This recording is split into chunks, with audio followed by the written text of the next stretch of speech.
The story begins with Woody Conrad, who is a member of the Conrad family. They are destined to inherit the talent of great figures. Woody was told by his father that he must inherit the Archmage title just like him and prove Woody's might. On the day Woody's talent was being bestowed, Woody was very eager to have the same talent as his father and walk the same path. To Woody's surprise, the talent he received was tree planting, a production-type skill.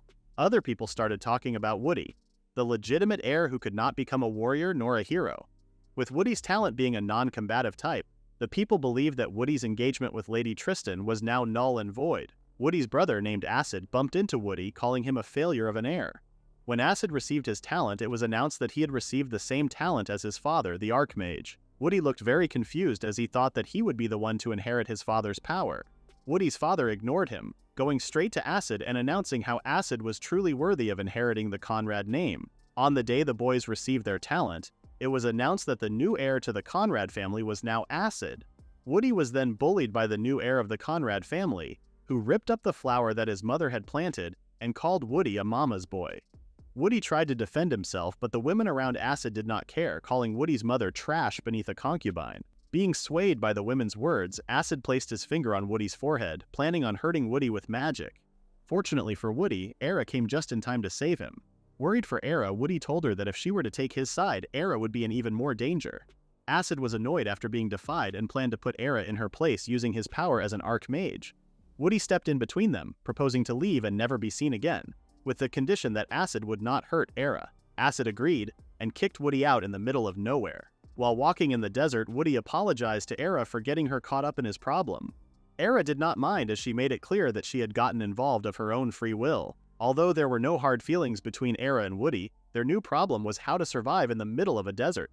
Woody felt hopeless, as he was sure that his talent would not save them in time. Era calmed and encouraged Woody, revealing that her aptitude was water mage.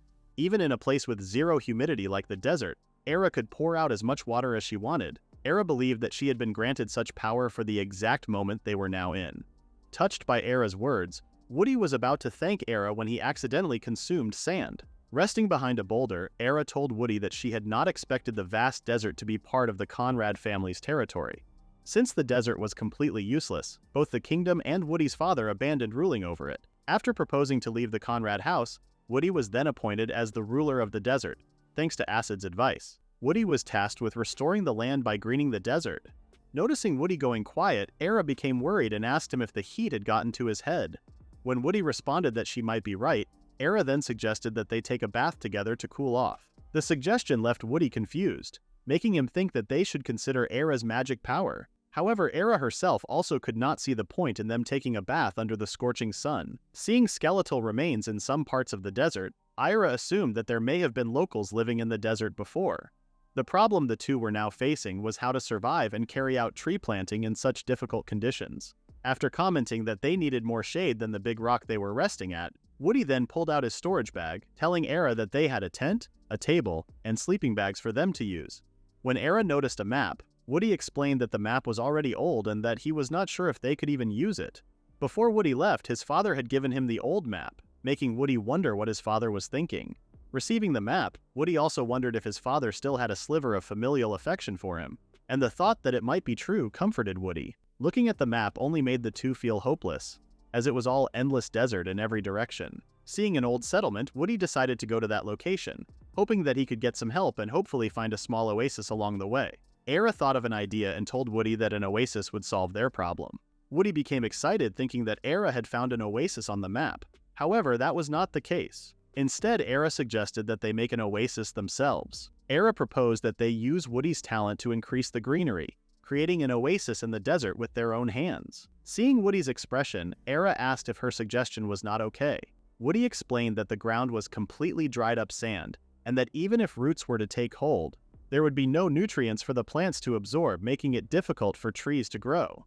Even after being exiled and ending up in the desert, Woody felt that he was still useless, slowly beginning to believe that Acid was right about him.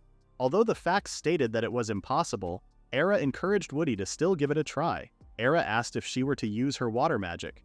Could the trees continue to thrive? Hearing Era's words and feeling her warmth in his hand, Woody realized that Era was correct. However, Woody was also afraid that Era would be disappointed if he were to fail. Woody realizes that Era would never be disappointed in him, as she was the only person who did not abandon him, following him even into the middle of the desert. Woody believes that doubting Era is wrong, and that even if he were to fail and embarrass himself, he had no plans to give up and would not let Era die in the desert.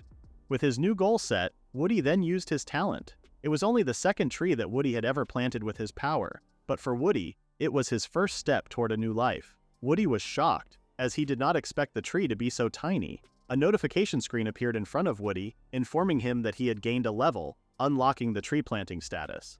While Woody was occupied with the notification, Era, on the other hand, was very much impressed after seeing Woody's ability. Reading more about his ability, Woody learned that if he kept leveling up, he would be able to unlock more skills. Woody received a recommendation to plant as many trees as possible and continue leveling up in the process. Woody was in shock as he could hear a voice in his head. Seeing Era's reaction, Woody assessed that Era could not hear the voice. Woody became nervous, as he had never heard of a talent talking back before. Learning that he would be able to unlock more skills, Woody, who had always thought that both talent and skills were the same thing, then thought that skills might be a power separate from talent that could enhance his tree planting ability. Hearing how a talent could be quite mysterious, Woody thought that he might be able to understand more about talent and skills as he kept leveling up. Woody wondered how he could first gain a level. He was then informed that leveling up is achieved once a certain number of trees are planted, and that in order to plant trees, smile points are required. It was then clarified to Woody that he didn't have to make someone laugh to gain a smile point, as making someone happy, excited, or even embarrassed was enough for him to earn a point. Seeing how easy the process was, Woody began to doubt how simple it was for him to level up. Woody was told not to overthink the process and was instead advised to hold Era's hand in front of him. Following his talent's instructions, Woody held Era's hand, stared into her eyes, and commented on how he liked how full of life she was, just like a tree. With Era's emotions all mixed up, Woody ended up gaining 7 smile points. Seeing Era turning red, Woody became worried. After seeing his smile points increase, Woody was informed that the number of points was proportional to the strength of one's feelings, explaining that Era's reaction showed how happy she truly was. With the points he received, Woody realized that Era was truly happy, beyond just their master-servant relationship. Even if Woody couldn't bring any positive change to his father and Acid, he was still happy to know that he could make someone smile. Woody thought that creating an oasis might be reckless, but he had now completely changed his mind. Wanting to use his tree planting ability to create a place filled with smiles and greenery, Woody wished to turn the desert into a land where everyone could live happily, without war or hunger. With Woody's words, he was able to gain 4 smile points. At the same time, at the Tristan estate, a woman was yelling at a bird, warning it not to scratch the tree, as it was a gift she had received from someone dear to her. Hearing how the tree was a gift from someone important to the woman, the bird's eye glowed as it wondered if Woody was the creator of the bird's world tree. Reminded of Woody's face, the woman felt sorrow and anger punching the tree. The punch was so loud that the bird thought it had stepped on a massive landmine. The woman collapsed as she remembered how Woody had promised to marry her. After witnessing the woman's actions, the bird jokingly told her that she was doing more damage than him.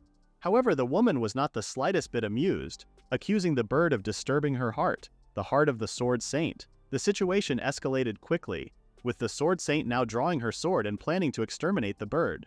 The bird ordered the Sword Saint Maiden to sheath her sword, revealing that it was neither just a monster nor merely a bird, but a divine bird known as Simurgh. A divine bird was a creature that even a hero with legendary talent could not slay. The Sword Saint could not believe that Simurgh was still alive, as she was certain that she had cut the bird down. Seeing the bird still breathing after enduring her Sword Saint strike, she realized that Simurgh might not be an ordinary creature.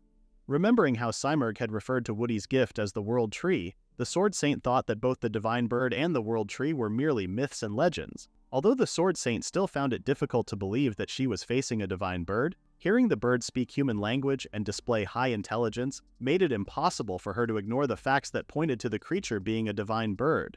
Simurgh thought it was natural for her to be surprised after encountering a creature like him, revealing that it was rare for beings like them to show themselves to humans. Simurgh planned to leave the place soon, but before departing, he asked the Sword Saint for the name of the person who had created and gifted the tree to her. The Sword Saint laughed, as she did not expect a divine bird to recognize the quality and value of the tree. After hearing a divine bird call Woody a remarkable person, the Sword Saint decided to trust Simurgh's words. The divine bird, Simurgh, then learned that it was Woody Conrad who had gifted the tree to her. Woody was her fiancé, a person whose eyes held a gentle light just like the World Tree. Simurgh was grateful to the Sword Saint for providing such information. Seeing Simurgh preparing to leave, the Sword Saint asked if it planned to go after Woody.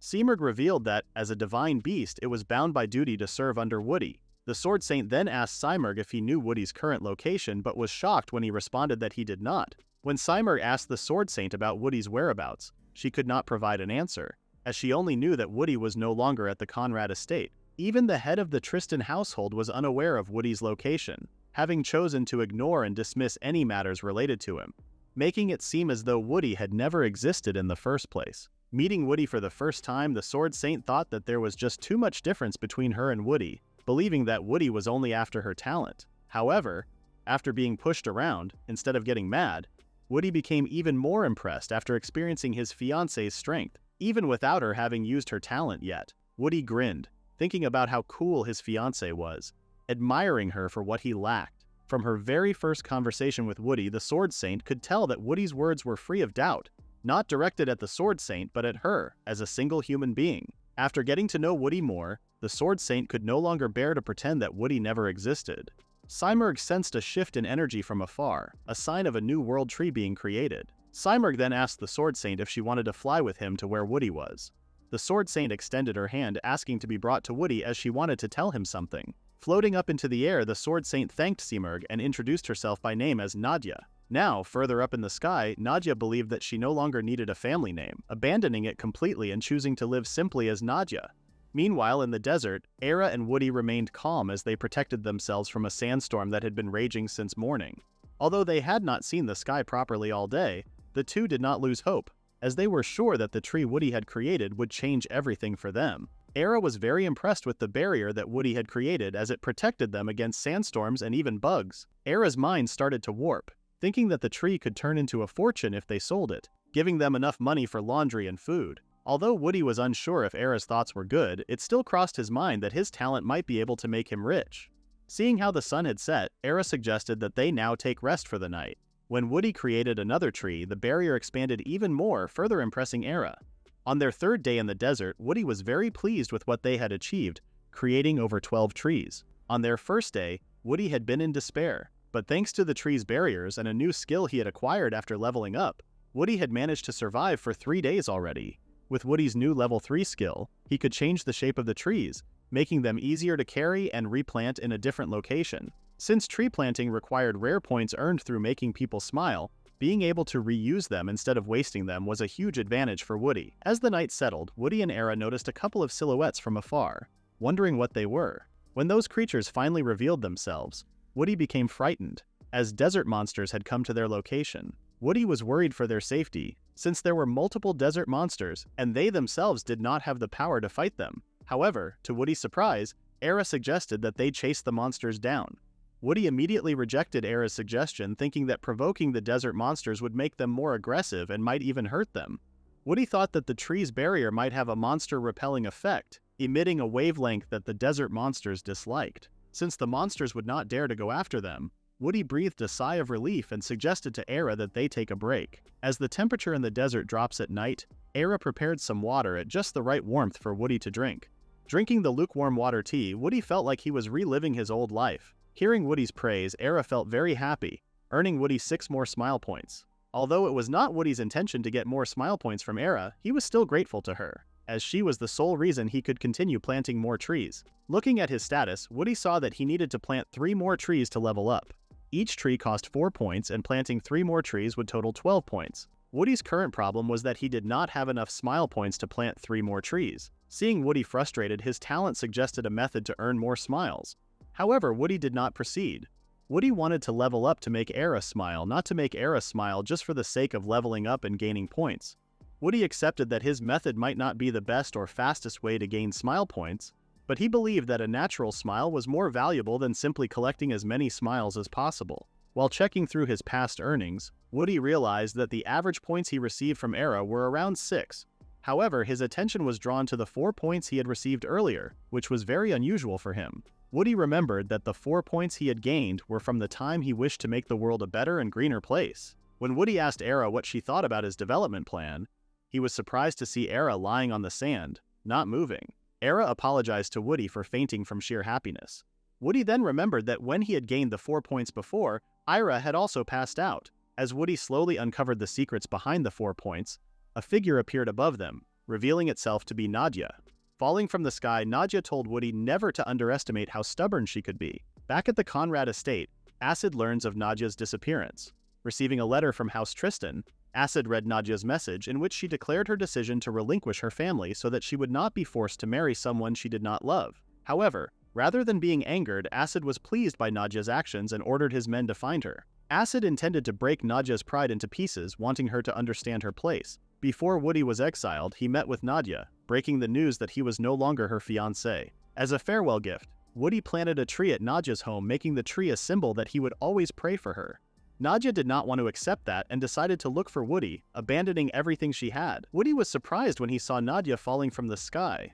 When Nadia landed in Woody's arms, she could no longer hold back her emotions, telling Woody that she had missed him. Nadia had never thought that she would see Woody again and even wondered if she might be dreaming. Meanwhile, Era, who was watching the two, held back her anger, as she had not expected Woody's former fiancé to appear. Ira apologized for interrupting the reunion and asked Nadia why she was in the middle of the desert when Woody was no longer her fiancé. Ira reminded Nadia that Woody had already visited her and bid her farewell. Nadia returned the question to Ira, asking why she was still with Woody when she had been employed as the personal maid to the heir of the Conrad family. Era proudly announced that she was no longer a maid of the Conrad house, having resigned immediately after Woody was exiled. Era had no interest in serving a house that did not understand Woody. Hearing about Era's resignation for the first time, Woody was shocked, as he had not expected that Era would hand in her resignation. Woody apologized to Era, as he had assumed all this time that she was still being paid. Woody was unsure how to pay Era, as he himself had no money. Era laughed, telling Woody that his concern was enough for her. She explained that while her decision may have sounded impulsive, she had made it with full awareness of the consequences. Woody still couldn't get his concern out of his head, even though Era reassured him that it was fine. To relieve Woody of his unnecessary worries, Era suggested that he could pay her in different ways. Seeing Era's reaction, Woody thought that he might have taken on a very dangerous debt. Observing the two, Nadia realized that Era was also like her, someone who had abandoned everything for the sake of Woody. Both Woody and Era were shocked to hear that Nadia had given up everything and asked her why she would even do such a thing.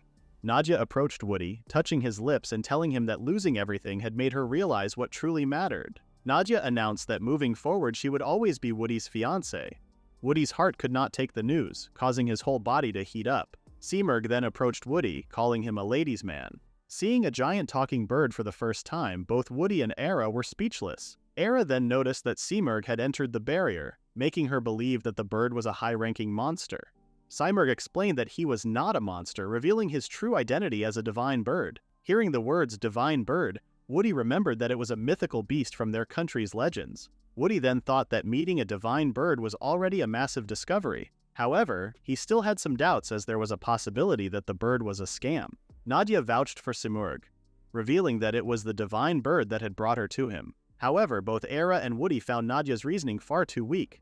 When Era wanted to voice the possibility that Nadia may have been fooled, Nadia cut her off, asking if Era truly believed she would bring a monster to Woody's side. The tension started to rise again. After calming the two down, Woody explained to Seamerg that they were still trying to wrap their heads around the situation, and asked the divine bird why he had come to them. Seamerg praised Woody for asking a good question, informing him that his only reason was to meet the one who had created the world tree, Woody. Looking at the tree he had created, Woody wondered if Seamerg was really referring to his small tree as the world tree. All of a sudden, the tree emitted a bright light. Seamerg could not believe what he saw as Woody's tree suddenly bore the legendary fruit of the world tree. When Nadia asked Seamerg what was so miraculous about the fruit of the world tree, she pointed out that she had never seen such a fruit before, shining like gold. Seamerg was in total disbelief that Nadia had never heard of the fruit of the world tree and asked Woody if it was the same for him. Woody responded that he also had never heard of the miraculous fruit of the world tree before, asking Seamerg if it was really something to be that shocked about. Seamerg felt depressed as neither of the two could recognize the true value of the fruit. Woody apologized and mentioned that while he had heard of the world tree before, he still could not wrap his head around the fact that the tree he had created had borne the miraculous fruit. Seamerg then informed the three that understanding the correct knowledge was crucial, offering to explain the situation to them. The fruit of the world tree was the ultimate fruit, worth more than gold itself. Its taste surpassed all gourmet foods in the world, and it contained unparalleled nutritional value. A single bite of the fruit could cure illnesses and grant eternal youth and beauty. The miraculous fruit was traded at a value even greater than gold in the human world. The women were shocked to learn that such a fruit was not only more valuable than gold, but could also grant eternal beauty, something that many wealthy people desperately sought after. Simurgh shared that even among divine beasts, the fruit was highly coveted, and he revealed the possibility that others might come for Woody and the World Tree seeking the miraculous fruit. Thinking of meeting more divine beasts, Woody could not help but smile, excited at the thought of encountering the legendary creatures he had only ever read about in books. Worried, Era reminded Woody that they had already eaten several of the fruits. Nadia was shocked, as the two had just eaten a suspicious fruit without a second thought. Nadia was so worried about Woody's health that she ended up fainting. Nadia revealed that she had been searching from above the sandstorm the entire time, looking for Woody. Nadia thought that if Woody were in a very dangerous place like the desert, she had to find him as soon as possible. Nadia had completely forgotten to eat or drink for 2 whole days. Touched by Nadia's concern, Woody picked the miraculous fruit and gave it to Nadia, reassuring her as well that the fruit was not poisonous. Nadia was surprised that Woody would just simply give away a fruit that was worth more than gold. However, such things did not matter to Woody, as he cared more for Nadia's well-being. Accepting the fruit, Nadia thought that choosing Woody was something that she would never be wrong about. Woody gained 3 smile points after Nadia ate the fruit. Nadia could not believe that such texture and delicious taste could come from a fruit, calling it the ultimate flavor. Nadia felt satisfied, comparing it to the feeling of floating in heaven. Ira guessed that what Nadia tasted and felt were the universal nutrients that Simurgh had mentioned. Upon learning more about the fruit, Ira realized that the reason why they still felt so energetic and healthy might be because of the fruit. The entire time, Woody had thought that they felt healthy because of the barrier. Nadia then noticed the barrier that Woody had mentioned, realizing that the space inside the barrier was not being affected by the sandstorm. When Woody mentioned that being near the tree provided protection for them, Simurgh then informed everyone that the power of the World Tree was far greater than just a barrier. The World Tree formed a sanctuary around itself, bringing fertility and purification to the land within its domain. Woody learned that not only did the World Tree bring fertility and purification, allowing for any crops to grow within its domain, but its divine power also drove monsters away. It then dawned on Woody that the World Tree was the reason why the desert monsters never attacked them. Woody had never imagined that inside the barrier was actually a small sanctuary. Simurgh then told Woody that, from his perspective, Woody was far more extraordinary than the World Tree he had created. Nadia thought that Woody's tree-planting ability might actually surpass that of the Sword Saint and Grand Mage. Simurgh grabbed a hold of Woody's hand, hoping to make a deal with him about the World Tree. Simurgh informed Woody that the sanctuary was still pathetically weak, as the true effects of the World Tree were barely manifesting. Simurgh offered to grant his blessing to the World Tree, allowing for the sanctuary to immediately reach its full potential. Woody was swayed by Simurgh's words, but when Simurgh mentioned that he would only bestow his blessing and protect the tree if he received 1 miraculous fruit per day as compensation, Woody was shocked. Seeing Woody's reaction, Simurgh thought that he might have demanded too much, knowing that the fruit grew rarely.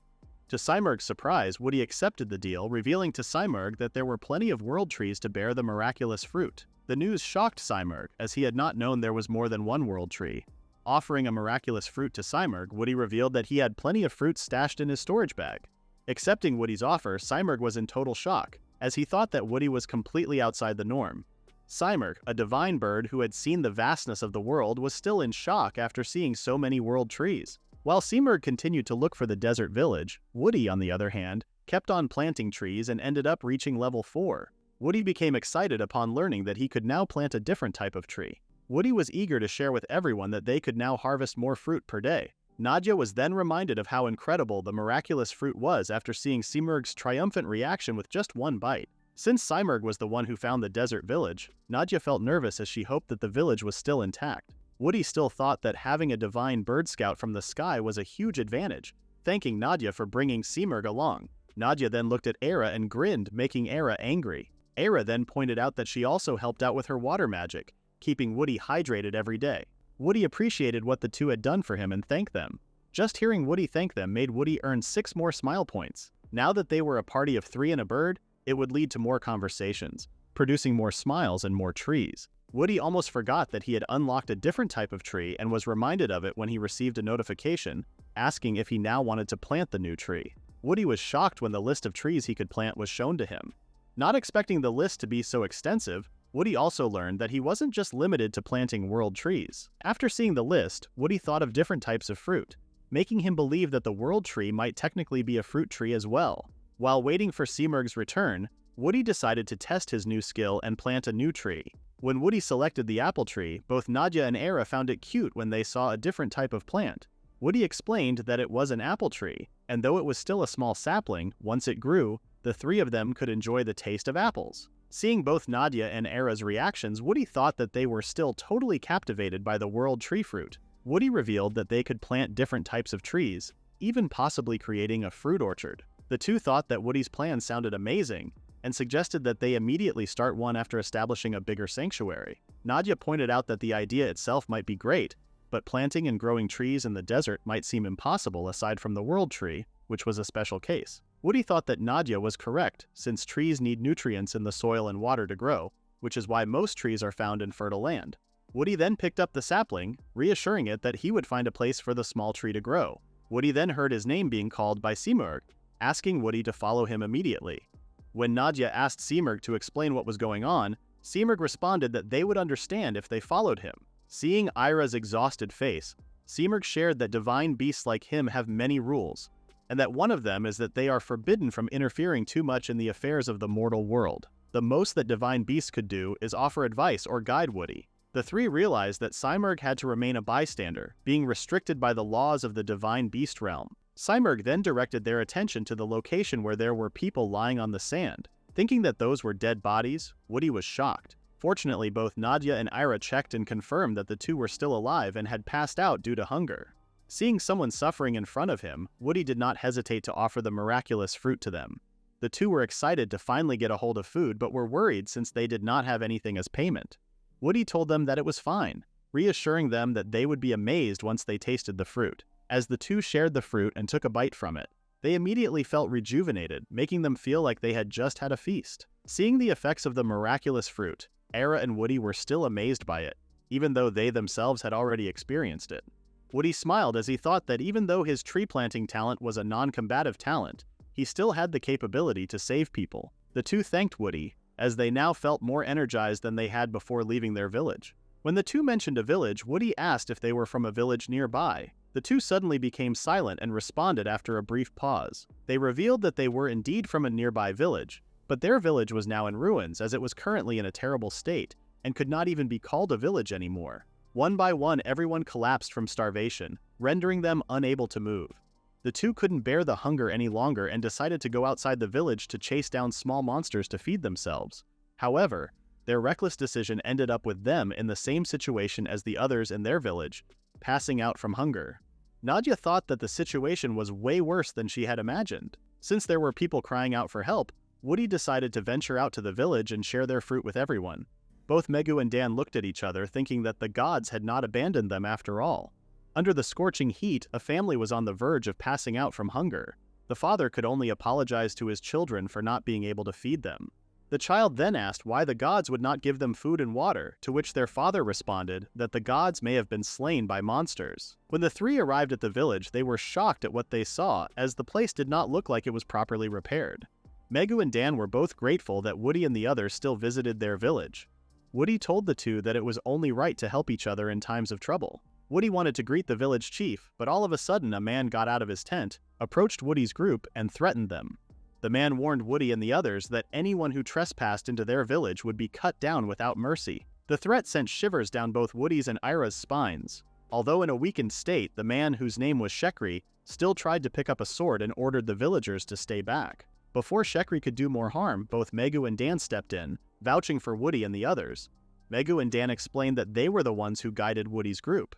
When Shekri asked why the two left the village, both Megu and Dan apologized and explained that they were just so hungry and thought they could handle small monsters. But that was not the case. Dan then informed their village chief that if they hadn't met Woody's group, they wouldn't have made it back. Finally understanding the situation, Shekri bowed his head, apologizing for his rudeness and thanking Woody for saving his people. Surprised by Shekri's change in behavior, Woody told Shekri that it was fine, as all they did was share some food. Woody thought that the village chief was scary at first, but after clearing up the misunderstanding, he saw a different person. Although the village chief looked very intimidating with one look, Woody could see that the village chief was also a caring person who would do anything to protect his people. Taking a closer look at his surroundings, Woody noticed that everyone was so thin and lifeless, only able to stand with sheer willpower alone.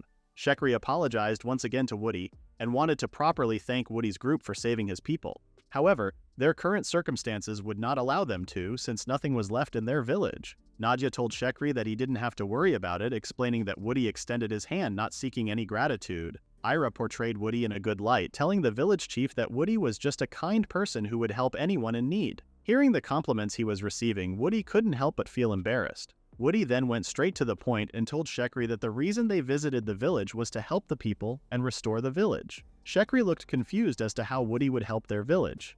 Shekri was surprised when Woody presented him with a plate full of fruits. Woody asked Shekri to share the food with everyone. With just one bite, everyone in the village immediately regained their healthy looks and had their stomachs full. After tasting the fruit, the villagers felt like they had ascended to heaven. Other villagers even hallucinated from the deliciousness, feeling as if they were being drawn toward the afterlife.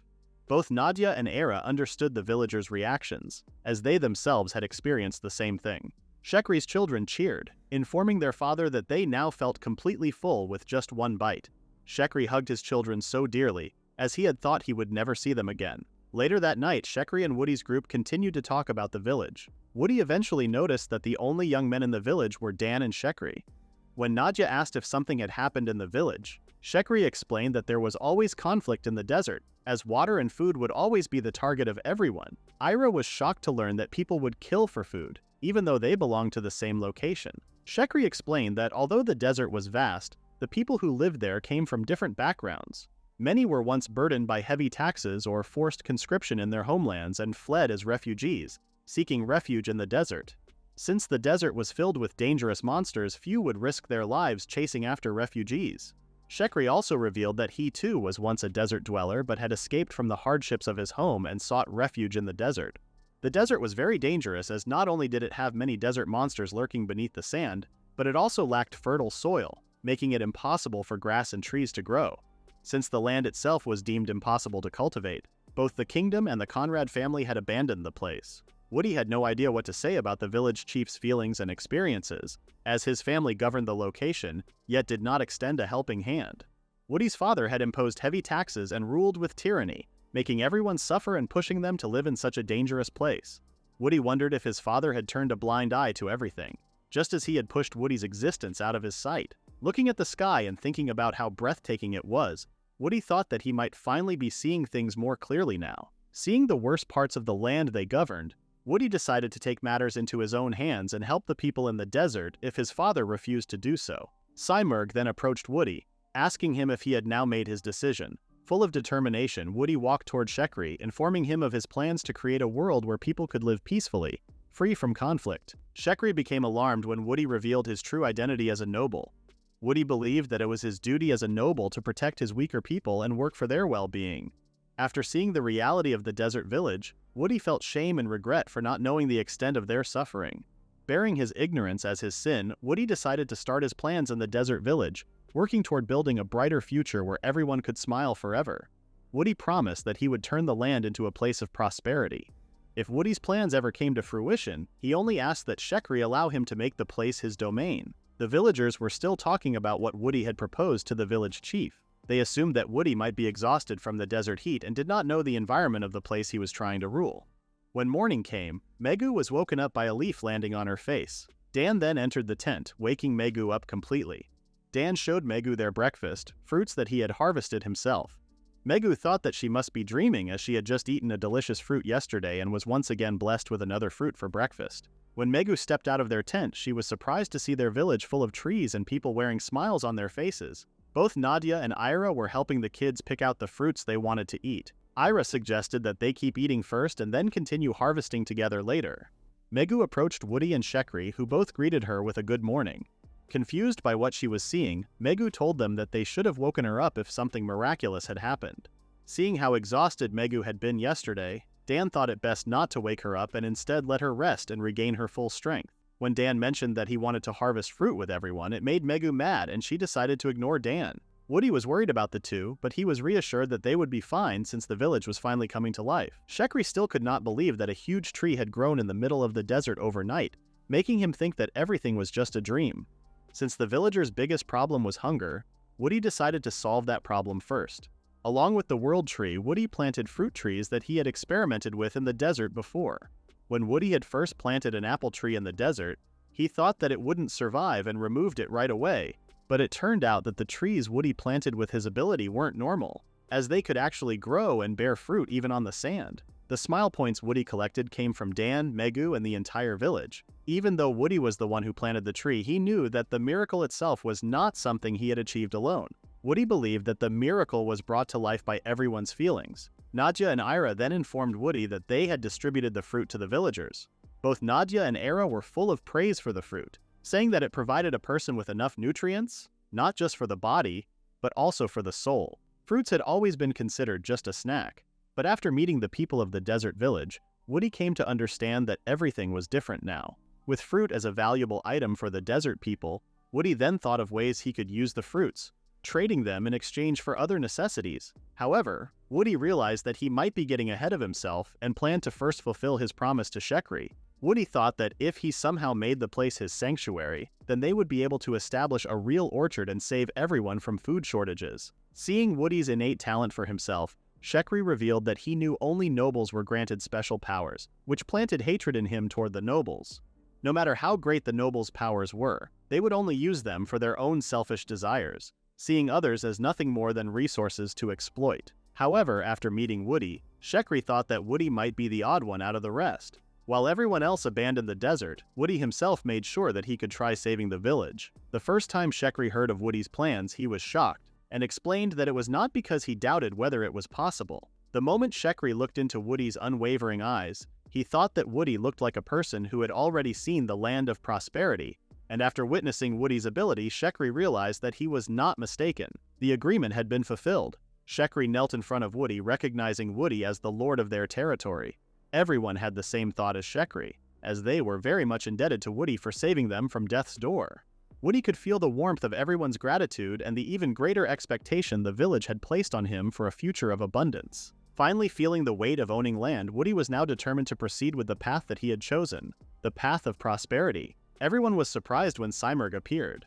Woody then informed Simurgh that he had chosen the sanctuary, requesting Simurgh to make the village a safe haven for all. Accepting Woody's request, Simurgh then bestowed his blessing, allowing the world tree to reach its full potential. Everyone was in shock, as they could not believe that their place, which was once surrounded by sand, was now full of green trees and grass. The kids were very excited when they saw a huge puddle of water. Shekri also could not believe what he had witnessed and thought that they might have taken in someone far beyond their imagination. Somewhere in the middle of the desert, a man received a report from his henchmen that they had found a huge leaf in the middle of the desert.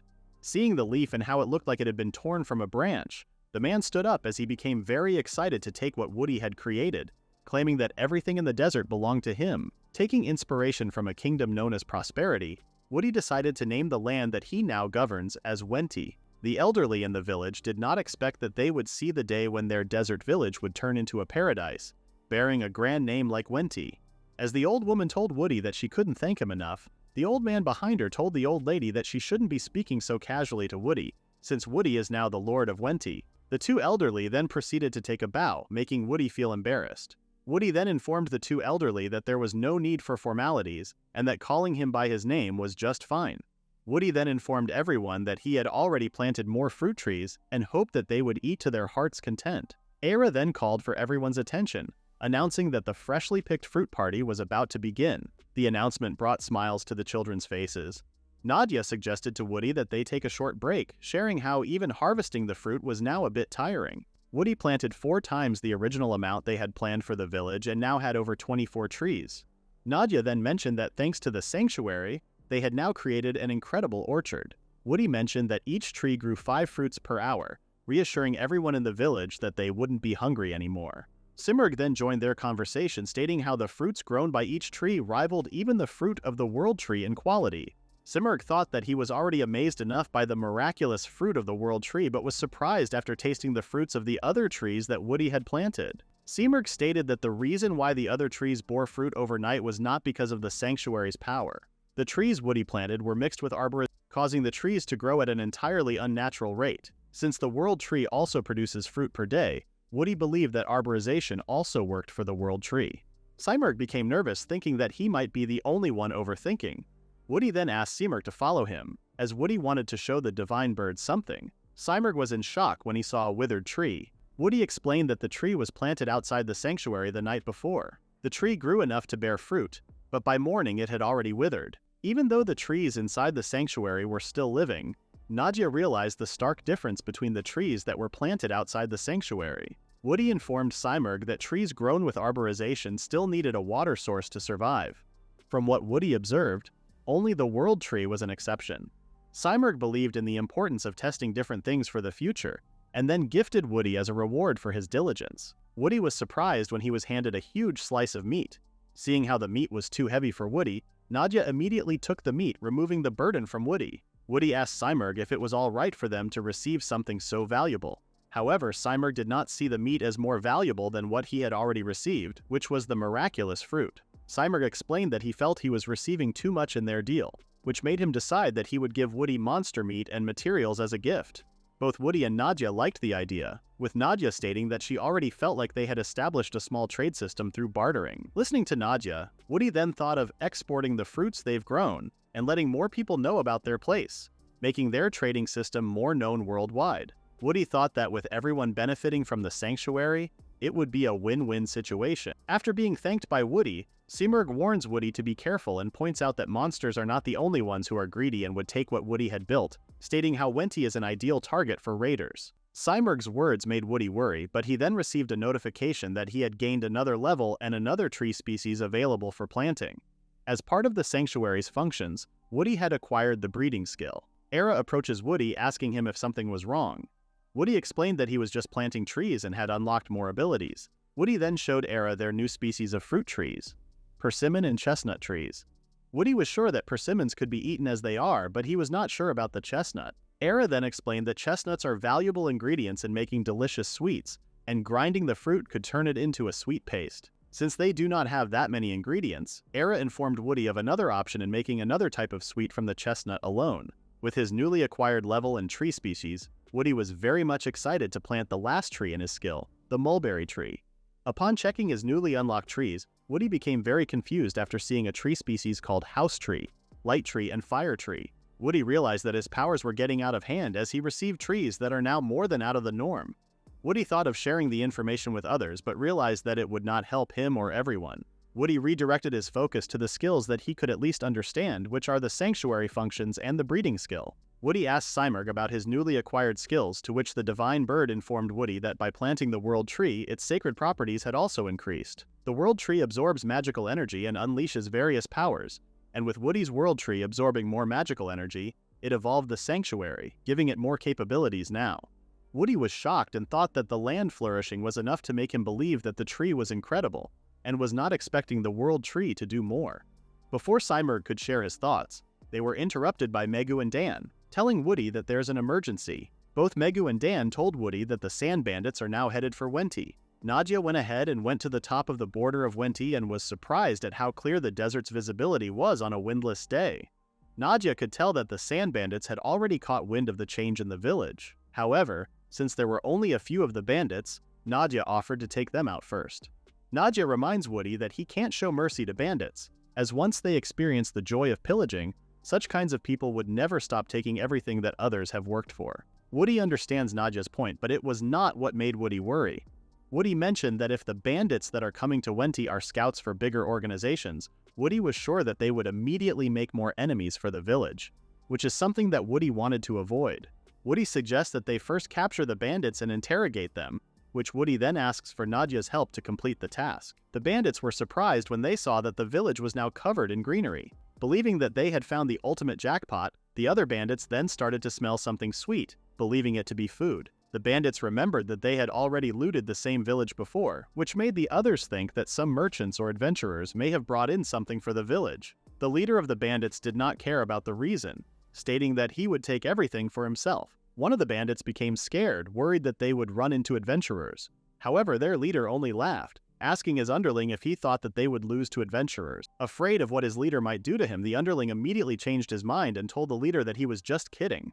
Pulling out their weapons, the bandits were about to charge at the village. Unfortunately for them, Nadia confronted them first, blowing them away from behind. Nadia warned the bandits that if they tried to destroy the kind world that Woody was creating, she would not show any mercy. Before the leader of the bandits could react, It was already too late as he became an example for the rest of the bandits. Beaten and covered with wounds, Nadia reassured the leader of the bandits that he would live since she only used the back of her blade. When the bandits were finally dragged into the village, they were shocked at how much had changed. The leader then noticed Nadia, the person who had captured them, talking to someone. Woody thanked Nadia for capturing the sand bandits and asked if she had gotten hurt. Nadia smirked and responded that a sword saint like her wouldn't get hurt, and the only worry she had was holding her strength back. Overhearing the conversation, the leader of the bandits' eyes widened as he heard that Nadia was a sword saint. Hearing his underling getting scared, the leader got mad at him for acting like a frail little girl. Nadia ordered the bandits to stop fighting among themselves, asking them if they still did not understand the situation. With the leader of the sand bandits talking back to Nadia, Nadia asked him if he wanted to taste her sword again. Woody then stepped in and asked for Nadia to calm down. Woody then approached the sand bandits, introducing himself as the lord of the village. The leader did not believe Woody's words, while the others remembered that the Conrad name was from a noble family. Woody confirmed to the sand bandits that he was a noble, and acted first by capturing the sand bandits to protect the village. Woody wished to avoid any unnecessary conflict, and believed that they could come to an understanding even with the likes of the sand bandits. To start the negotiation, Woody offered them a roasted chestnut as a snack. The sand bandits' eyes glowed and commented that the food looked amazing. Feeling embarrassed, the leader showed an angry expression toward his underlings. The leader of the sand bandits told Woody that he was acting exactly how a rich kid would do, trying to win them over by offering food. Woody responded to the leader, telling him that he had no expectations of winning the bandits over with a little food, since the bandits' true nature in the first place was to take everything. The leader of the bandits told Woody that pillaging villages is what they do, and that they would keep on doing it to all villages they see. The underling became worried that they would get cut down and asked the boss not to speak so bluntly. However, the leader already expected that they would get killed eventually, and did not see the point of pretending to be someone he was not. The leader told Woody the reality of the desert, which is that it's either they are killed or they kill to survive, and negotiations are nothing but a waste of time. Woody and the others took a momentary break, leisurely enjoying their snacks. Woody then praised Era for perfectly roasting the chestnuts, believing that the others would love them as well. Noticing how the sand bandits were not eating, Woody guessed that the bandits also had their pride. Woody was now relieved to learn that the bandits were not backed by some big organization. Shekri approached Woody, asking him what he intended to do with the bandits. Shekri shared that the villagers were still terrified of the bandits, and suggested to Woody that he decide the fate of the bandits soon. When Woody apologized for causing the villagers trouble, Shekri responded that there was nothing to apologize for since they had already recognized Woody as their lord, and that whatever action Woody chose they would not object. Shekri asked Woody if he intended to accept the bandits as part of the village, and was surprised when Woody responded, yes. Woody shared his plans for the desert, making it a place where everyone could live happily, which included the sand bandits as well. Woody understood that his idea was difficult to achieve, but he also did not want to give up easily and abandon others like how his father abandoned him. While Woody was busy talking to Shekri, the leader of the group wanted to take the opportunity to escape, and ordered his men to get up. However, knowing that Nadia would just stop them made the other bandits feel weak, and they told their leader that they would just be wasting their energy. The other bandits then thought of other ways to survive in their current situation, which included asking for an apology from Woody.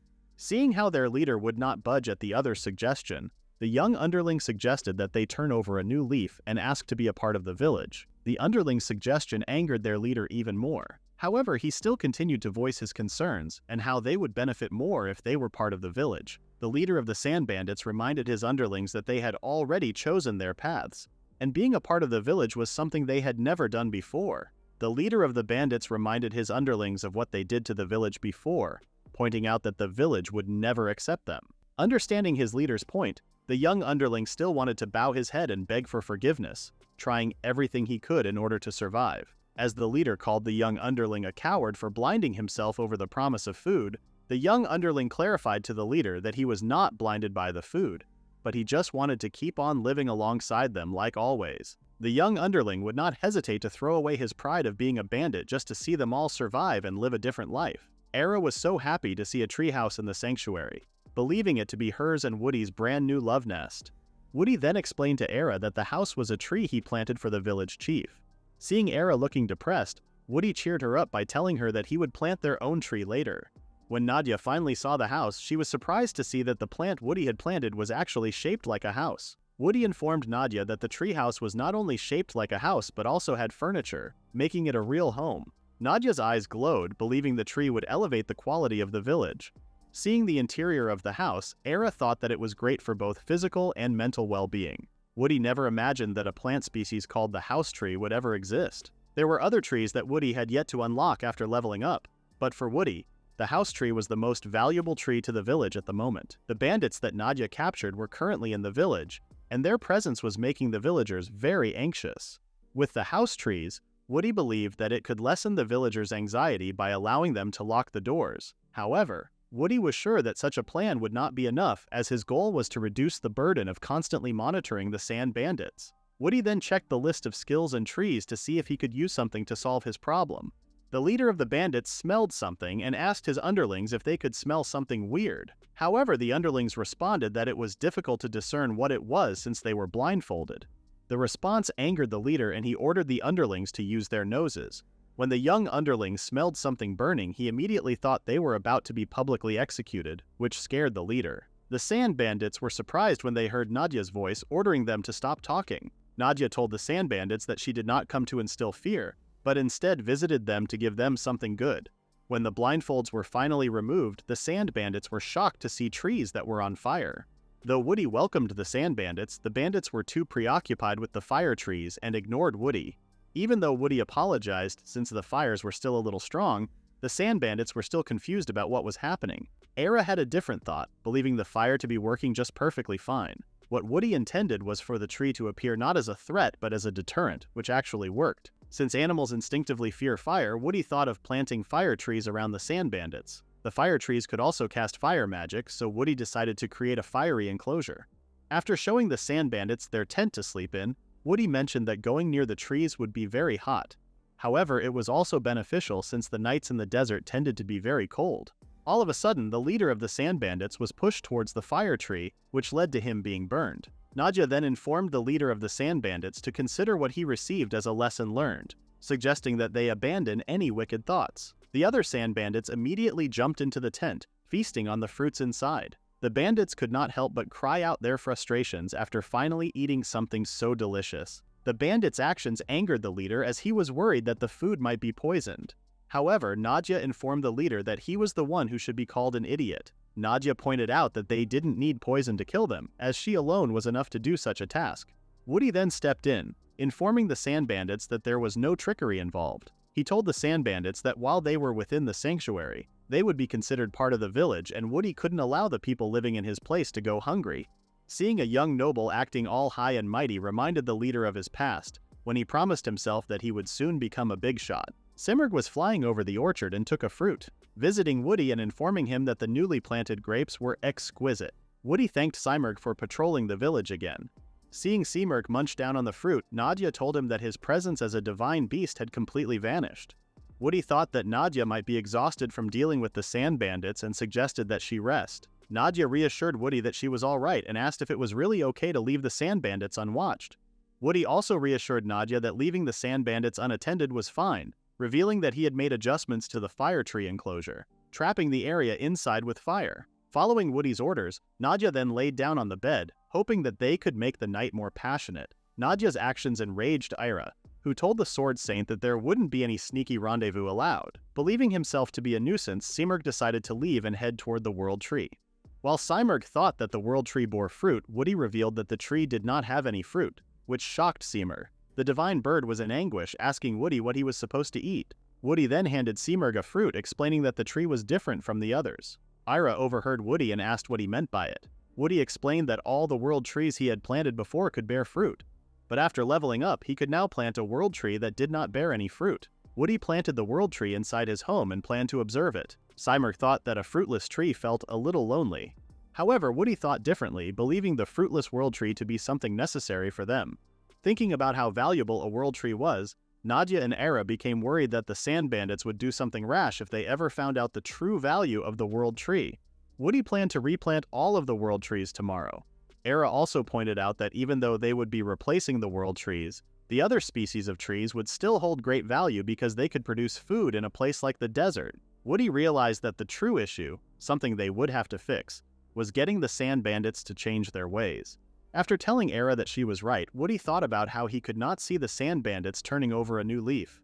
Woody did not want to abandon anyone, but with the reality in front of him, he wondered how he could bridge the massive gap. Nadia and Era encouraged Woody, suggesting that he start by trying what he could. Era thought that the sand bandits might be of help with harvesting under supervision. Woody then realized that farming was no longer impossible since they already had a water source, which meant there would be plenty of work for everyone to do. Woody thanked the two for giving him ideas and hoped that the sand bandits would be willing to cooperate. Nadia pointed out to Woody that if he tried to hit the sand bandits' heads, they would surely move, but reforming them might be impossible. Simurgh then joined the conversation, informing Woody that the reformation process might not be as difficult as he thought.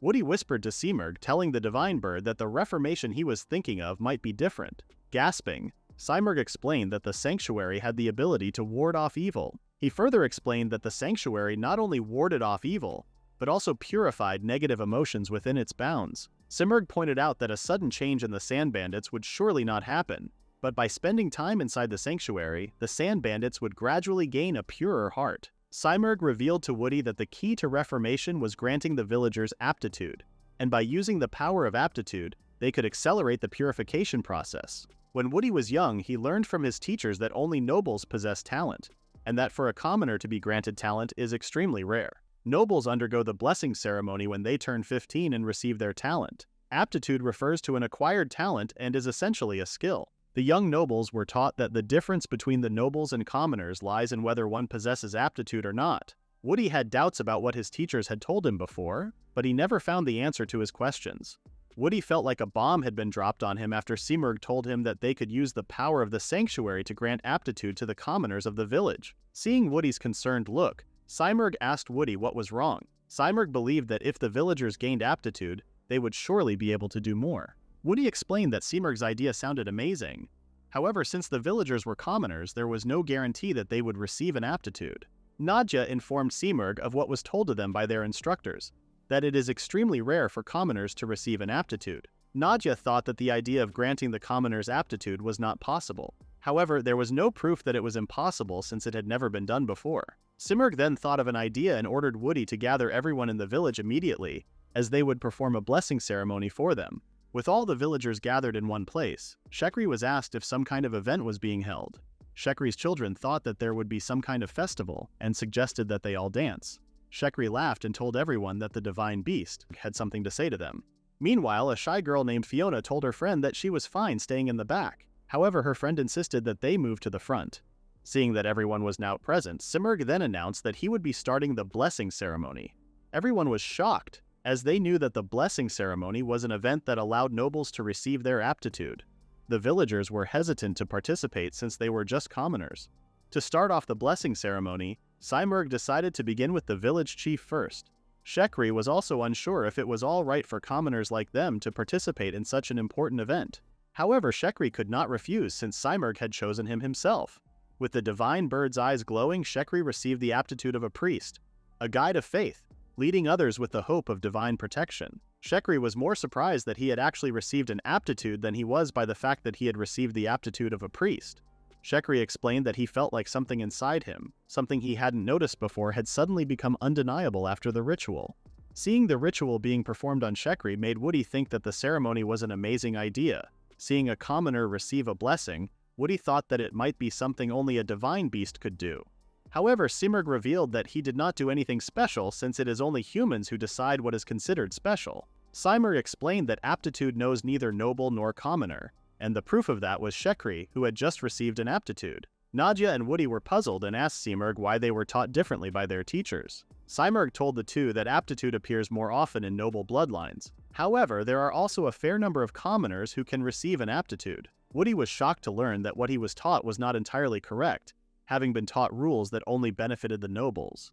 Though Nadia was still having a hard time grasping the news, she still found it very amazing. Shekri's kids cheered for their father, even expressing their desire to receive an aptitude as well. When Shekri told his children that one could only receive an aptitude when they turned 15, Simurgh interrupted them and mentioned that age was another local rule, and that human age was irrelevant in receiving an aptitude. Everyone was shocked by the information that Simurgh was telling them. Since Shekri received the aptitude of a priest, Simurgh then instructed Shekri to perform the blessing in his stead. Shekri was shocked and told Simurgh that his aptitude could not replace the divine beast's task. Simurgh explained that people with the aptitude for priestly roles could grant aptitude within their sanctuary, which meant that the divine bird's task was finished. Simurgh defended himself, stating that he was not slacking off. Simurgh revealed that if he conducted the ceremony, he would have to communicate with the gods, and that could get more complicated with all his obligations. Shekri was worried since he didn't know how to use his powers, but Simurgh reassured Shekri that his priest aptitude knew what to do, and that all he needed to do was close his eyes and focus on his aptitude. Following Simurgh's instructions, Shekri bestowed Maclay with water magic, Dan with a swordsman talent, Fiona with fire magic, and Megu with the aptitude of a pirate. As a result of the blessing ceremony, about 20% of the villagers received aptitudes. Woody was very happy and surprised to hear the news. Shekri was also surprised and mentioned that some were disappointed that they did not receive anything. However, considering the fact that they were able to participate in an important ceremony and received blessings from it, Shekri told Woody that they would use the blessings they gained for the good of the village. With more smiles returning to the village, Woody also benefited as he gained tons of smile points. Celebrating with everyone, Woody was grateful for everyone's smiles. Nadia and Era gathered those who had received combat aptitudes and announced that they would now start their training. Megu asked Ira if she needed to train as well since she received the pirate blessing. Ira told Megu that her blessing required a lot of stamina, which meant that she would be participating in the training along with Dan under Nadia's care. Maclay thought that receiving training under Era would be more gentle. However, that was not the case, as Era gave them instructions that were far beyond their expectations. After Nadia told Megu and Dan that they would be running drills until sundown, their shrieks were heard all over the village. Knowing what type of people Nadia and Era were, Woody wondered if he could really leave the training to the two of them. Flying over Woody, Simurgh commented that the place was getting lively again. Simurgh told Woody that once everyone got used to their new powers, Shekri should also be skilled enough to rehabilitate the sand bandits. Woody was shocked, as he was not sure if having Shekri rehabilitate the sand bandits was a task they could ask so casually. Simurgh reassured Woody that such a task would be easy for people with the priest's blessing, as their sermons could cleanse evil hearts. Almost forgetting something, Woody handed Simurgh a new fruit as a reward for the ceremony he held. Though the fruit was a bit unusual, Woody still hoped that the divine bird would like it. Simurgh was very curious about what type of fruit it might be, and asked Woody to show it to him. Simurgh was shocked to his core when he saw the grape infused with fire magic, calling the fruit a fire muscat. The intense fire coming from the fruit was so hot that it almost burned the divine bird. Woody also revealed that he had a water muscat, an earth muscat, and a wind muscat. Woody asked for Simurgh's opinion about his latest creation, the element muscats. Both Nadia and Era were in shock after learning that Woody had crossbred a grapevine with a fire tree. Seeing everyone's expressions, Woody immediately avoided eye contact. Woody explained what had happened. His planting skill had leveled up, which led to him unlocking the hybridization skill. The new skill allowed Woody to take a new leap in his experiments and learn what he could achieve. Woody revealed that he had made other types of hybrid trees and handed the fruits to Nadia, Ira, and Simurgh. The girls thought that the fruit just looked like a normal peach and apple. However, the moment they took a bite, everyone's eyes widened, as the fruit they were tasting had the opposite flavor. The apple tasted like a peach, and the peach tasted like an apple. Both Nadia and Ira were a bit concerned since the fruits were messing with their heads, as the taste did not match the fruit's appearance at all. Woody revealed that the fruits were called momoringo, a fruit that Woody had crossbred from a peach and an apple. When Ira asked why the fruits tasted different, Woody explained that it was because the fruit had inherited different traits from its source, resulting in unexpected flavors. The momoringo tree produced 4 different types of fruit. Listening to Woody made both Nadia and Ira curious about experimenting with different fruits, wanting to know what kind of results they could achieve. After agreeing that combining 2 fruits would not guarantee that the new fruit would be delicious, Woody was then scolded by Nadia for crossbreeding a fruit with a fire tree, telling Woody that his actions were reckless. Woody explained that he just couldn't suppress his overflowing curiosity. Woody then apologized to Simurgh for giving him a fruit mixed with a dangerous element. He was surprised when Simurgh consumed the fire muscat, but he was even more surprised when Simurgh looked completely fine after eating it. Putting out the fire on Simurgh's head, he apologized again, as he did not expect Simurgh to actually eat the fruit. Simurgh commented that the fruit was an exotic delicacy. However, he added that it was not a fruit that could be eaten by an average person. The heat of the fire muscat had the same intensity as a beginner-level fire spell, which was something that couldn't be considered delicious at all. When Simurgh tasted the wind muscat, he suddenly jumped with happiness, commenting that the fruit he had just tasted was absolutely delicious. Simurgh then informed Woody that he had made a major discovery with the wind muscat. The wind-imbued grapes were pure bliss for beings like Simurgh, who was attuned to wind magic.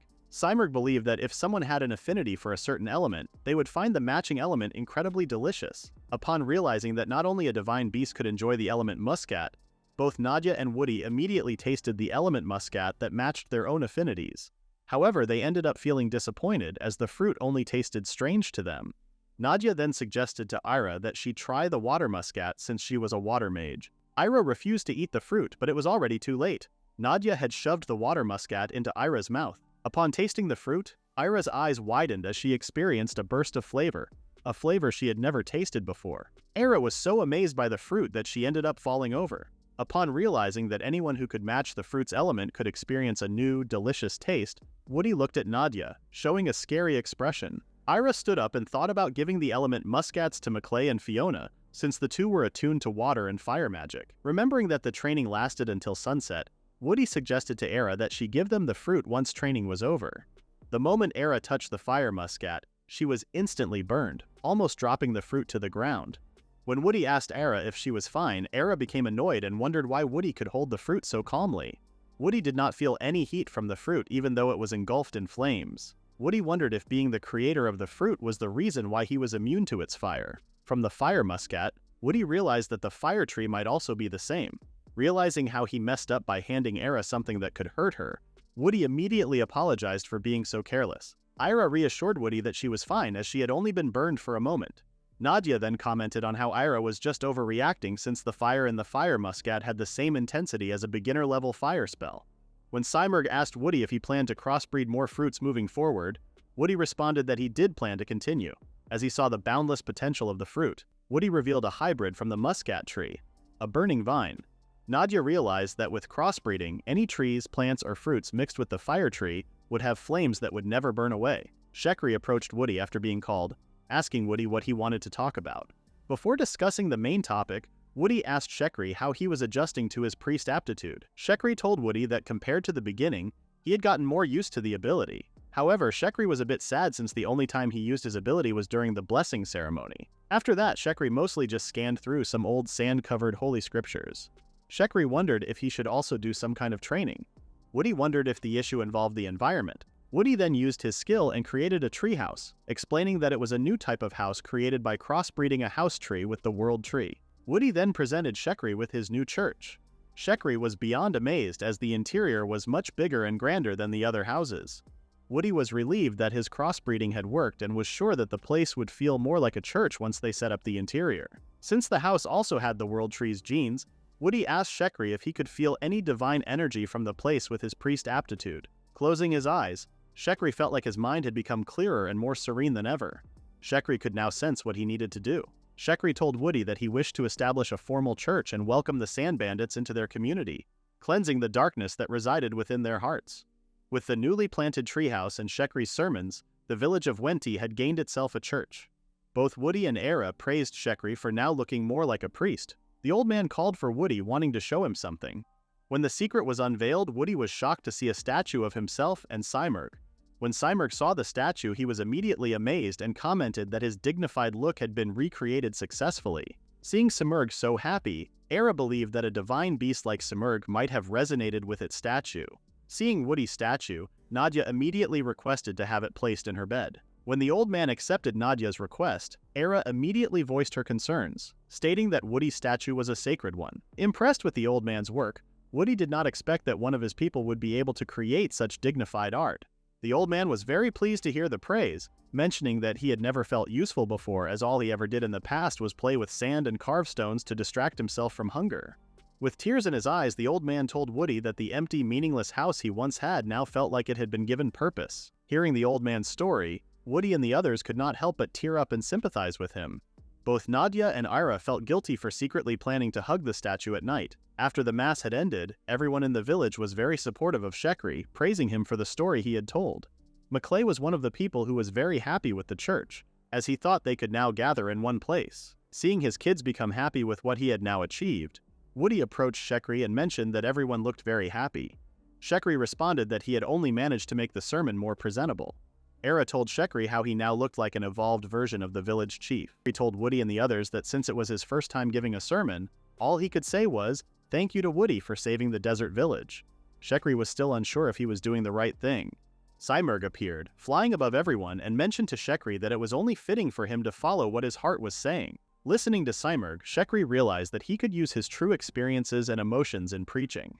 He finally understood why he had difficulty reading the Holy Scriptures. It was because the contents of the Scriptures did not resonate with him. Not wanting to forget the gratitude he felt towards Woody, Shekri promised that it would be their turn next time Woody needed their help. After promising to pass down his teachings to their children and grandchildren, Simurg liked the idea and suggested they put it into writing, creating their own personal scriptures.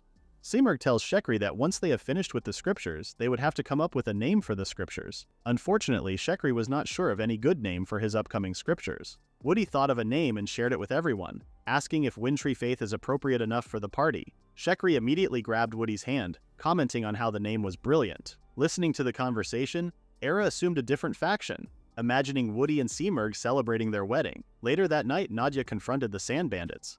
The leader was not pleased to have been forced to do manual labor and vowed to take his revenge. However, the gap between him and Nadia was so vast that the leader ended up with his face on the ground. The other bandits had completely changed, no longer worrying about their leader. Nadia then told the Sand Bandits that moving forward, they would listen to Shekri's daily sermons.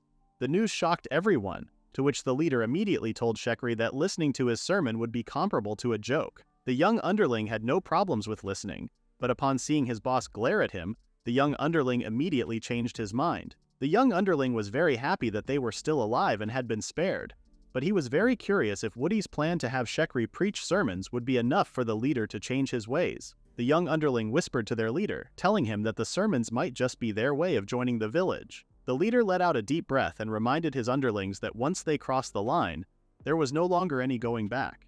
In the desert, if they did not strike first, they would die. With the harsh ways of living, the leader's father also suffered the same fate and died face down in the sand. The leader could not throw away his identity as a bandit, as he was sure that for the people he had killed and hurt, he would never be forgiven. Listening to the leader's story, the young underling was not expecting the leader to reveal that his father was also killed by bandits.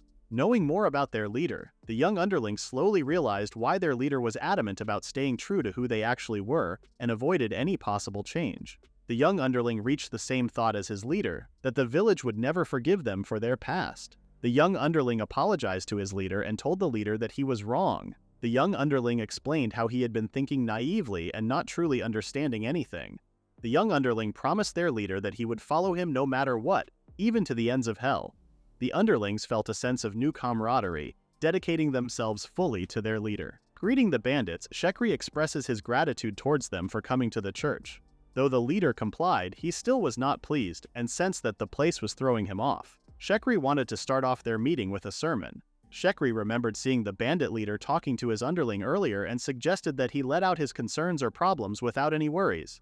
The bandit leader refused and told Shekri that it was nothing, and that they were just griping about the village.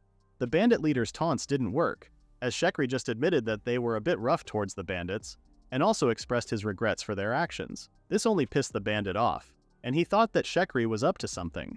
The bandit leader had had enough and told Shekri to just reveal what he was planning instead of calling their meeting a sermon. Shekri turned his back on the bandits and told them that he merely wanted to talk with them while sharing a meal. When the bandit leader realized that Shekri and the village still wanted to talk about food, it angered him. Shekri explained how the situation had changed from when the bandits first came into their village. Back then, eating food in the village was out of the question. However, now the village could eat mountains of fruits. Handing over a fruit, Shekri asks the bandit leader to take a seat, as he had brought freshly picked fruits for them. Though hesitant, the boss's underling whispers in his ear that the fruit was his favorite. Pissed off, the bandit leader told his subordinates to stop saying unnecessary things. Overhearing the conversation, Shekri told the bandit leader that if he was not going to eat the peach, then they would have no food until night. The bandit leader was left with no other option but to eat the peaches. With the bandit leader's decision to sit down, it surprised both sides. When the bandit leader told Shekri that he would not be saying anything, Shekri responded that it was fine. Outside the church, both Ira and Woody were nervously waiting. Ira then saw Simurg and asked about the situation inside the church. With a smile on its face, Simurg tells the two that it was a needless worry. Hearing those words, Woody becomes excited and asks Simurg if everything went well. Simurg explained that Shekri and the rest of the bandits were eating at the dining table, and that the rest was now up to everyone. As Woody expressed his relief, Simurg asked him if he was worried. Nervous, Woody shared that he fully trusts Shekri but is still worried. Before the meeting, Shekri asks Woody for a favor, which is to let him lead the sermon in his own way. When Woody asked if there was something Shekri wanted to do, Shekri responded that although he is confident with his sermons, he first wanted to use the opportunity to share a meal with the bandits and talk things over. Shekri's plan shocked Woody, which immediately worried Shekri and made him ask if his plan was dangerous. Woody tells Shekri that he would be safe if Nadia is with him. However, Woody is still worried for Shekri since he made a similar mistake in the past, and that the interaction may lead to a point that they won't be able to refuse any longer. Understanding Woody's point, Shekri thought that giving a normal sermon was the much better option. Shekri apologized and explained how he tends to get all confused whenever he starts thinking about many things. Despite being a priest, Woody could tell that Shekri still feels uncertain in his way, and may still be searching for his own path of preaching that is true to himself. Woody wonders if what he had said was correct and if he can really do something to help Shekri. Reminiscing Ira's happy expression, Woody agrees to Shekri's plan, though there was a possibility that Shekri's plan may fail. Woody suggests that they just try again and invite the Sand Tribe people to a meal. Shekri was deeply touched by Woody's words. In Woody's mind, he thought that the only thing he can do is to believe in Shekri's feelings and give him a push forward, just like how Ira once did for him. As the sun began to set, Shekri, along with the bandits, came out of the church. Though things did not change right away, Shekri wore a more gentle expression which signifies his faith towards the bandits who were now returning to their homes. Later that night, Woody thanked Nadia for her help. Nadia responds that she merely did nothing but kept an eye on the bandits. With the bandits behaving, Nadia ended up having stiff shoulders from staying still for too long. To ease Nadia's tension, Woody took responsibility and plans to massage Nadia's shoulders himself. Embarrassed, Nadia suddenly mentioned how she wanted to have her body fondled in places where people can see. This surprised Woody, wondering if he was hearing Nadia right. Nadia turns and tells Woody that she would be willing to accept whatever Woody wishes to do, and that he may massage her as hard as he likes. Ira had enough of Nadia and decides to offer her both a massage and a freshly grilled meat. With the smell of meat tempting, everyone ate it and was surprised at how delicious it was. While Nadia is still relishing the taste of the meat, Seamerg asks her about the sermon and how it went, and if her pastoral training helps things wrap smoothly. Nadia clarifies that things didn't go smoothly but still went well. Nadia believes that things just went according to Shekri's way. Earlier inside the church, Nadia continued to observe the bandits who were enjoying the peaches. Despite the heavy atmosphere, the sermon somehow made it to the meal portion. Looking at the peach, the bandit starts calling the fruit Momo, and compliments how it looked good. This annoyed the bandit leader and told the underling to be quiet. Shekri laughs and tells the bandits that the peaches are soft, and that one has to handle it gently when picking it off the tree. The bandit becomes excited, asking Shekri if Momo turned into a tree. With everyone becoming excited, Shekri suggests that they try harvesting the fruit themselves. Enraged, the bandit leader gritted his teeth and told Shekri that he had figured him out, and that Shekri was only sweet-talking to them so that they would then have to work themselves to the bone. Shekri assumed that the bandit leader was talking about labor, and told him that even the kids in the village could pick the fruits off. Shekri clarifies that both the elderly and the younglings enjoy picking off fruits from trees as it is a good way to exercise. Holding off his anger, the bandit leader couldn't believe what he was hearing. Staring at Shekri, the bandit leader admitted that he could not read Shekri at all. However, he too is confident that he wouldn't be fooled. The bandit leader believes that the scriptures that Shekri is reading have some kind of trap. When Shekri notices the bandit leader glancing at the book, he picks it up and asks the bandit leader if he was curious about the scriptures. Shekri tells the bandit leader that there was no need for any suspicions towards the book, since he only considers it as his personal journal. The bandit leader was shocked as he had never expected for the book to be a journal. Shekri explained that he has recorded his thoughts based on his experiences in the village, and to soon pass the things he learned to the children so that it wouldn't be forgotten. Shekri tells the bandits how parents do not want for their kids to make the same mistakes as they did, and that sermons are the tools to pass the knowledge to everyone. The bandit leader thought the book was just a load of useless things. Shekri shares that the bandits are also included in his journal, and that it talks about how the bandits suddenly showed up and took all the little food that they had. The underling bandit nervously laughs as he admits that what was written in the book was the truth. In Shekri's journal, he also included their days of unending starvation and the children who were born and raised in it. Fortunately for the village, they were saved by Woody and his companions, thus transforming the village into a land of abundance. Shekri shares with the bandits the story of how their village became what it is now, and how Woody saved them all. The young underling felt displeased since in Shekri's book, it sounded like they were the total villains. The underling's comment angered the bandit leader, pointing out that they should be the villains since they are bandits. Shekri explained that he did not mean for the bandits to be portrayed as villains. Shekri tells the bandit leader that the reality was not everyone is lucky, but in order to change the future of their desert, they would need to pass on the luck that they've received to the next person. Shekri stretches out his hand, sharing his decision to share the bounty of their village with everyone, including those who have caused them pain in the past. Shekri believes in the saying that food tastes better when shared with everyone, which is also the reason what makes the food the most delicious. Inside their tent, the bandit leader couldn't stop thinking about what Shekri said, that the food tastes better when shared with everyone. Meanwhile, in Woody's room, Woody, who had dozed off, was suddenly awoken by a presence that appeared out of nowhere. Recognizing the person to be Acid, Woody was confused and was certain that Acid couldn't be present in front of him. The person then smiles and reveals that he is just an illusion that Woody created. Confused, Woody wondered if he was currently having a dream. The mysterious person tells Woody that he is the fear and anxiety in Woody's heart. Shocked, Woody responded that he does not feel fear nor anxiety right now. The mysterious person continued talking, telling Woody how nice it would have been if everything had stayed a happy ending forever. Copying Woody's image, the copycat reminded Woody about how he was supposed to become the Grand Mage. A flash of light appeared beside them, and they saw a glimpse of his past self and his parents. Woody, who thought that things would eventually go well, ended up getting betrayed after believing. Woody then woke up from his nightmare, shaking. Looking at his companions still sleeping, Woody thought how glad he was that the fear and anxiety were just a part of his dream. Woody assumed that both his fear and anxiety had faded a little thanks to everyone in Wenti. Woody guessed that the weak part inside him was growing stronger because of what happened with the sand bandits. However, Woody was certain that Shekri's preaching went off without a hitch. With a determined look, Woody tells himself that he can't let fear or anxiety control him. The next day, Woody was woken up by Nadia, scaring him. Nadia then informs Woody that something terrible was happening outside and that he should come quickly. Scared of what the terrible thing might be, Woody immediately thought of the sand bandits.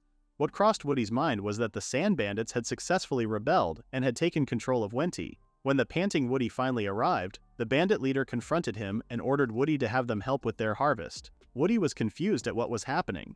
Shekri apologized and revealed that he was the one who invited the bandits to help with their morning harvest. The bandit leader clarifies that he never wanted to work in the first place, and that her underlings just wanted to try harvesting, which he just went along with. Understanding the situation, Woody agrees to have the sand bandits help, and decides to pull back the iron tree. Concerned, Nadia asks Woody if that was okay. Woody responds, telling Nadia that they will just leave it up to Shekri. After picking off their first fruit, the sand bandits couldn't hide their excitement and thought the task was much easier. Looking at everyone, Woody thought how everything still feels like a dream and not the nightmare that he had last night. Nadia agrees and apologizes to Woody for suddenly waking him up. When Nadia got up early for the village patrol, she was ordered by Shekri to bring Woody out right away. Nadia thought that the time had finally come to cut the sand bandits down, but later realized that she had jumped the gun. Looking at Nadia's expression, Woody asks her to stop looking so disappointed. Era then approaches Woody, telling him that he was still in his pajamas. Finally noticing his outfit, Woody explained that he rushed out in a panic. Era suggests that they head back home to change. After witnessing for themselves, Era tells Woody that it was now safe for them to think that there's nothing to worry about. Era suggests that after Woody changes his clothes, they would have breakfast with their unusual guests. Staring at the open gate, the bandit leader took a bite of the fruit that they had picked up and commented on how sweet it was. The other bandits then told their leader how they thought that their leader would just bolt off running with the harvested fruit. The bandit leader snarls and thinks of Nadia, which makes escaping impossible. The bandits then ask their boss if he really just wanted them to do the harvesting, and if he has decided to work in the village. The bandit leader becomes angry at the two, pointing out that what they had said is a huge leap in logic. The bandit leader clarifies that the harvest is just one part of protecting the village, which the underling agrees with. The bandit leader then notices the underling chomping down all of the fruits. When the underling noticed that his leader was staring at him, he tells his leader that they have to load up while they can. The underling's action made the bandit leader think that he was being too greedy. The bandit leader was shocked when the underling made him realize that once they leave the village, they would no longer be able to eat so many delicious foods. The underling also mentioned how he does not want to pass out from hunger over something stupid. Hearing those words, the bandit leader suddenly foresees their future that is full of hunger and death. The underling, along with the other bandits, sees their boss frozen and tries to get his attention. Hearing Shekri's words in his head, the bandit leader remembered Shekri's sermon about sharing one's good fortune with others in order to change their terrible future. The bandit leader then went inside their tent, which made the underling become nervous and ask the others if he had said something weird. The others thought that the fruit might be just too sweet, which made the bandit leader feel sick. However, the underling couldn't help but feel worried about his leader. Laying inside, the bandit leader continues to think about how his underlings were astonished to even see an apple tree, remembering his underlings' words, which were now wrapping around his head. The bandit leader felt annoyed as his head wouldn't shut up. After remembering all of his underlings' suggestions, the bandit leader thought that they'd already crossed the line. Remembering his underlings' words of loyalty, the bandit leader suddenly saw a vision of the other bandit's corpse, which was caused by his selfish decision. This frightened the bandit leader. Covering his face, he wonders why he is now suddenly seeing horrible visions. Realizing that he was full after eating so many fruits, the bandit leader wonders if he was now scared of leaving the village and going back to his bandit life. The young underling enters the tent, asking him if he is okay. The underling suggested to their boss that he drink some water.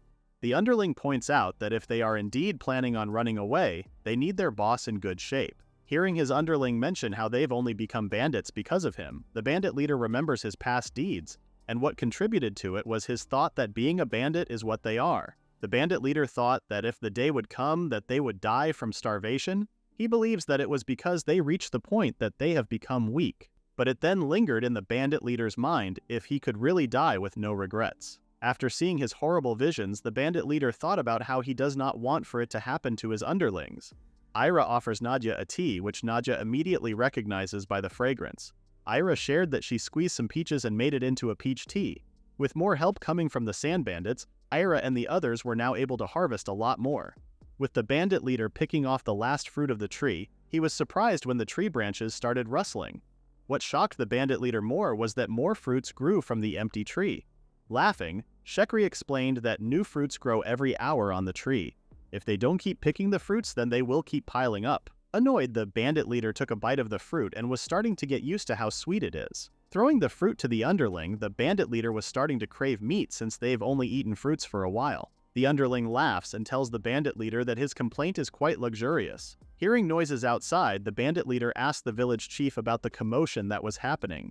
When they were told that it was training, the young underling became shocked and immediately thought of harsh meditations, to which Shekri immediately corrected him. Woody shared with the sand bandits that the villagers are doing hunting training. Somewhere in the village, Fiona and the other young, talented villagers were practicing their magic and swordsmanship on logs. Hearing clapping behind them, the villagers turned and were surprised to see Woody and the others. Looking further back, the villagers immediately became frightened after seeing the bandits. Fiona was then asked to calm down, as she was then told by the others that they now are capable of fighting. Meanwhile, the underling pointed out to his boss that what they had witnessed was magic. Shekri explained to the bandits that what they saw was a gift. In the tree village, they performed the blessing ritual, which helped the four gain gifts and are undergoing special training. Adding more information to their fully loaded brains, the bandit leader commented on how Shekri continues to casually say something outrageous. Approaching the beaten logs, the underling realizes that the young villagers were using logs as a stand-in for an enemy.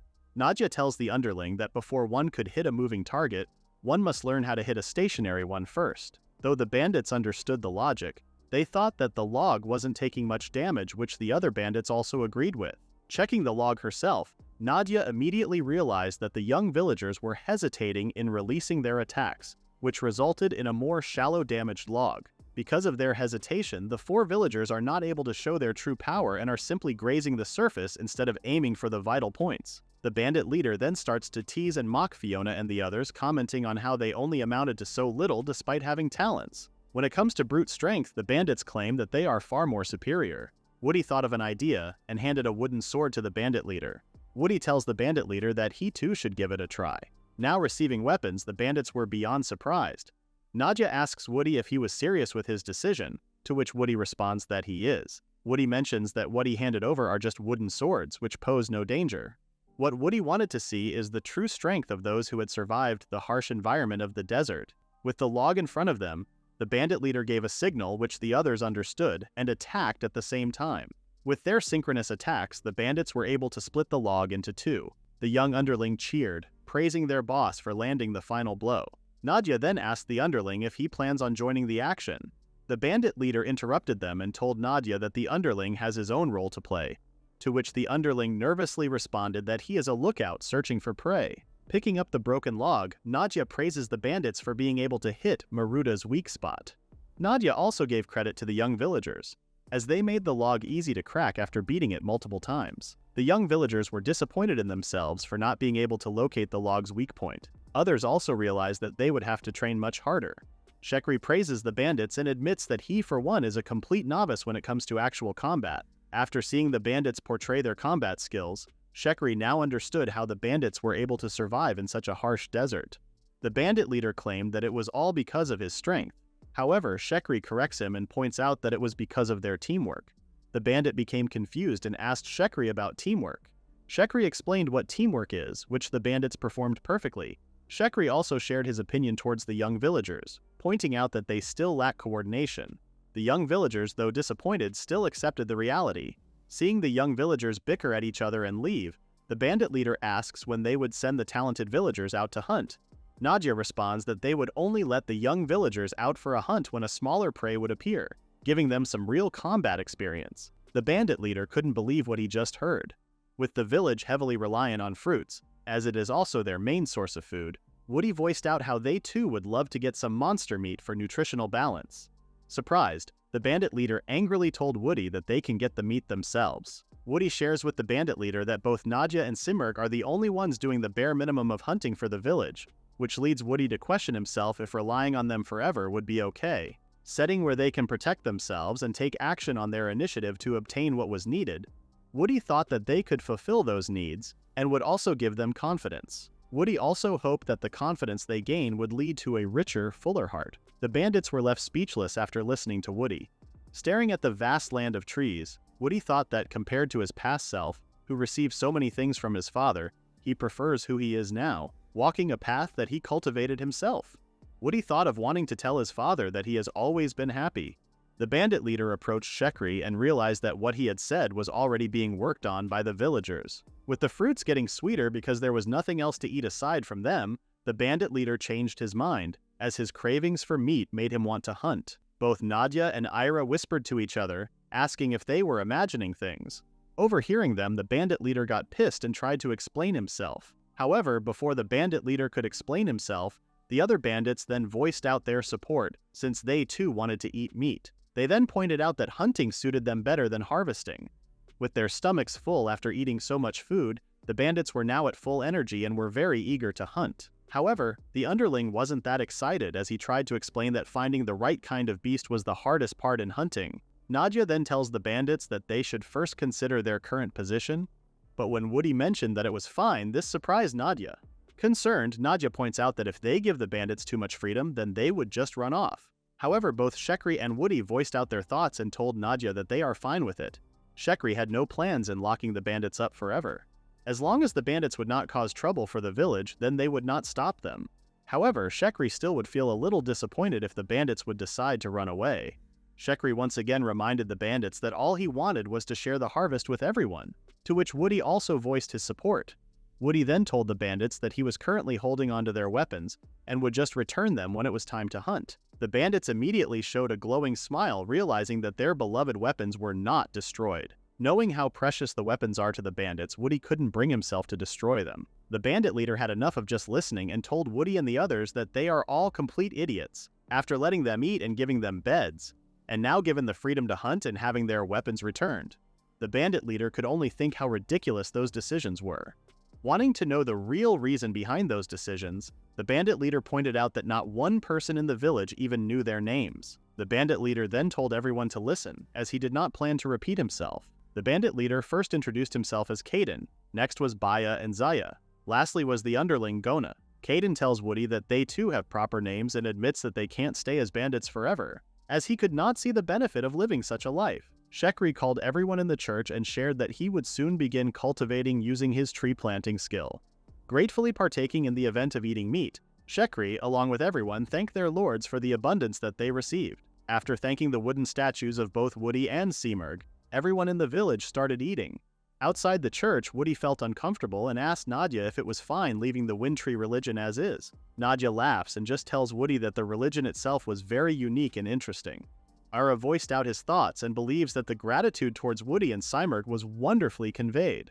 Simurgh also believes the same thing, pointing out how the sanctuary is overflowing with strong faith. Simurgh believes that the increase in the tree village's residents is also one of the reasons. Simurgh was not certain if he had truly become a resident of the village in the real sense of the word. However, he could tell the great progress being made with Shekri as the center of it. Now knowing the names of each of the bandits, Woody thought that everyone could now eat, laugh, drink, and sleep peacefully in the tree village. Looking at his hand, Woody thought that he had to work harder to do what he could. Opening his status bar, Woody thought with the number of smile points he has accumulated, he now has enough to plant a maximum of 25 trees. Woody also noticed how there are times the smiles in the village are decreasing because of Caden and the other bandits. However, now it has changed, as everyone is now enjoying the fruits of their own labor. Woody has set a new goal and plans to make an orchard. Woody was busy structuring the locations for the training grounds, along with his plans of creating an orchard. Era notices how Woody is so focused, which she then voiced out of helping him. Woody smiles and thanks Era, telling her that with her by his side was enough to make him happy. Hearing this, Era's heart beat faster and wondered if it was Woody's sudden proposal to her. Era starts imagining Woody by her side, wanting to stay with her forever. Woody then starts sharing his plans with Era, as he thought of expanding the sanctuary and the area outside. As Woody shows his sketch of how the wall would be, he then starts explaining his plans and putting the locations for his orchard and the training grounds. Era then understands why Woody wanted to expand the sanctuary, since the whole village would get cramped if they were to add the orchard and training grounds inside the village. Woody also pointed out that if they continue to increase the trees inside the village, it would cause inconvenience for daily life. Setting a proper location for the training ground would also help, as Woody was certain that Caden and the others would probably join in at a later time. Although it was ideal to move the orchard outside of the village, what worries Woody is that the orchard may get targeted by other sand pirates. Thinking of possible solutions for his sand pirate problem, Woody then remembered the fire tree he created to lock Caden and the others before, and even thought how beautiful it would be. Era was starting to get worried as he couldn't recognize the usual Woody. Woody shares that the orchard would have various types of element muscats, which Era was shocked by, as she never had expected that trees would also be elemented. Woody explained that the element muscats were one of the problems. Since he couldn't permanently install the tree in the village, the tree just remained in his storage bag. Era reminded Woody of the risks of eating the element-type fruits, as some could burn a person when they try eating the fruit. Woody believes that the benefits that they would get from the element-type trees outweigh their concerns. Since regular trees look delicious, Woody wonders if the element-type tree would be the same. Era then realized what Woody was aiming for, putting the element-type trees outside to ward off other sand pirates while also making them cautious. Woody liked Era's idea of using the element-type trees as an enclosure, and planting the regular trees inside. As Woody decides to go with the plan he and Era came up with, he starts crossbreeding the new type element trees for the enclosure. However, Woody was surprised when he learned that the number of planted trees was not counted with breeding. Breeding is a skill that performs crossbreeding of already created trees. Unlike normal tree planting, it was not counted towards the number of planted trees. Listening to the system, Woody realized that he was so engrossed in breeding that he didn't even notice a condition in crossbreeding. Since crossbreeding also consumes smile points, Woody thought of putting off the breeding and tree planting until later. To Woody's surprise, the system recommended him to raise his level more. After choosing the trees he wanted to plant, Woody then summoned them. After creating 15 trees at the same time, Woody leveled up and was able to reach the fixed amount of tree planting. Woody becomes excited. Although Woody gave up on a new breeding, he was able to create a new orchard outside the village. Gaining levels while creating his orchard proved to Woody that his plan is working. As Era congratulated Woody, Nadia, on the other hand, was more surprised that Woody was able to create something new again. Laughing, Woody tells Nadia to watch as he shows his new skill. Hearing a rumbling sound behind, Nadia was shocked when mountains of fruits came rushing towards them. It was Woody's new skill called Automatic Harvest, allowing Woody to automatically harvest the fruits. In addition to his automatic harvest, Woody also showed another skill called Harvest Bag. A bag suddenly appeared, swallowing all of the harvested fruits. Seeing the bag, both Nadia and Era were in total disbelief and even thought if what they were seeing was real. After deactivating his harvest bag, Nadia approaches Woody, asking him how his skills were at a natural talent level. Era had the same thoughts as Nadia, pointing out how Woody's harvest bag is in the same realm as spatial mages or item bag users. Confused, Woody asks Era if his harvest bag works like his storage pouch.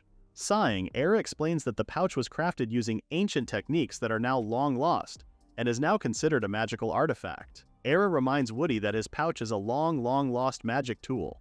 Nadia tries to make sense of things, explaining how they didn't realize how incredible it is since they already have it. As Woody realized that the situation had become bad, both Harvest Bag and the storage pouch contain an alternate dimension. However, having a subspace skill from a plant skill is considered insane. Woody heard that skilled spatial mages and item bags are so powerful that they are summoned to serve the royal family. Nadja shares his concern for Woody's safety, as Nadja wonders what Woody would become if he keeps on growing. Remembering his father's face the moment he was abandoned, Woody asks Nadja if they want him to leave if his tree skill becomes more dangerous. Patting Woody's head, Nadja clarifies that she does not see Woody's talent as useless, just like how Woody does not see Nadja for her talent alone. As Nadja mentions how Woody saw the real her, Nadja becomes embarrassed and starts turning red. Nadja reassures Woody that she would stay by his side regardless if his skill evolves and transforms Woody into a demon who plants trees to conquer the world. Hearing Nadja, Ira pointed out that if that scenario were to come true, then they would become the bad guys. Knowing that he has the support of his most trusted friends, Woody thanks both Nadja and Ira. Alone and washing his feet, Woody realized that his bad habits showed again, the trauma he received after his father abandoned him. Woody tells himself to forget the unnecessary stuff and that he should just focus on his skills right now. Woody's auto-harvest uses 10 points to activate, but it makes harvesting much easier. For his other skill, Harvest Bag, it holds more storage than his storage pouch and costs 0 points, which Woody finds very convenient. Woody wonders what kind of skill or tree he would be able to plant next. Thinking of a tree that could end the world, Woody laughingly asks himself if such a tree even existed. However, the whimsical seedling did not respond to Woody. Ira was approached by Fiona, telling her that it was now time. Ira reminded Fiona that failure was not an option for their plan. The clock turned back to the day before, where the village found a problem. After seeing Woody's auto-harvest, Ira realized that they just had too many fruits. Ira wonders when they will be able to eat all of those fruits. Ira was just completely stunned after watching Woody's skill, thinking about when they would be able to eat all of the accumulated fruits. An idea comes to Ira, and with Fiona's amazing talent, she asks Fiona if she wants to use her power for the good of the village. With Fiona responding quite uncertainly, Ira then asks for Fiona's help in saving the fruits. Meg and Dan, along with the other talented young villagers, were doing their best to subdue the boar they were hunting. Trying to cast the final blow, the young villager uses his magic but unfortunately fails as his attack only made the boar angrier.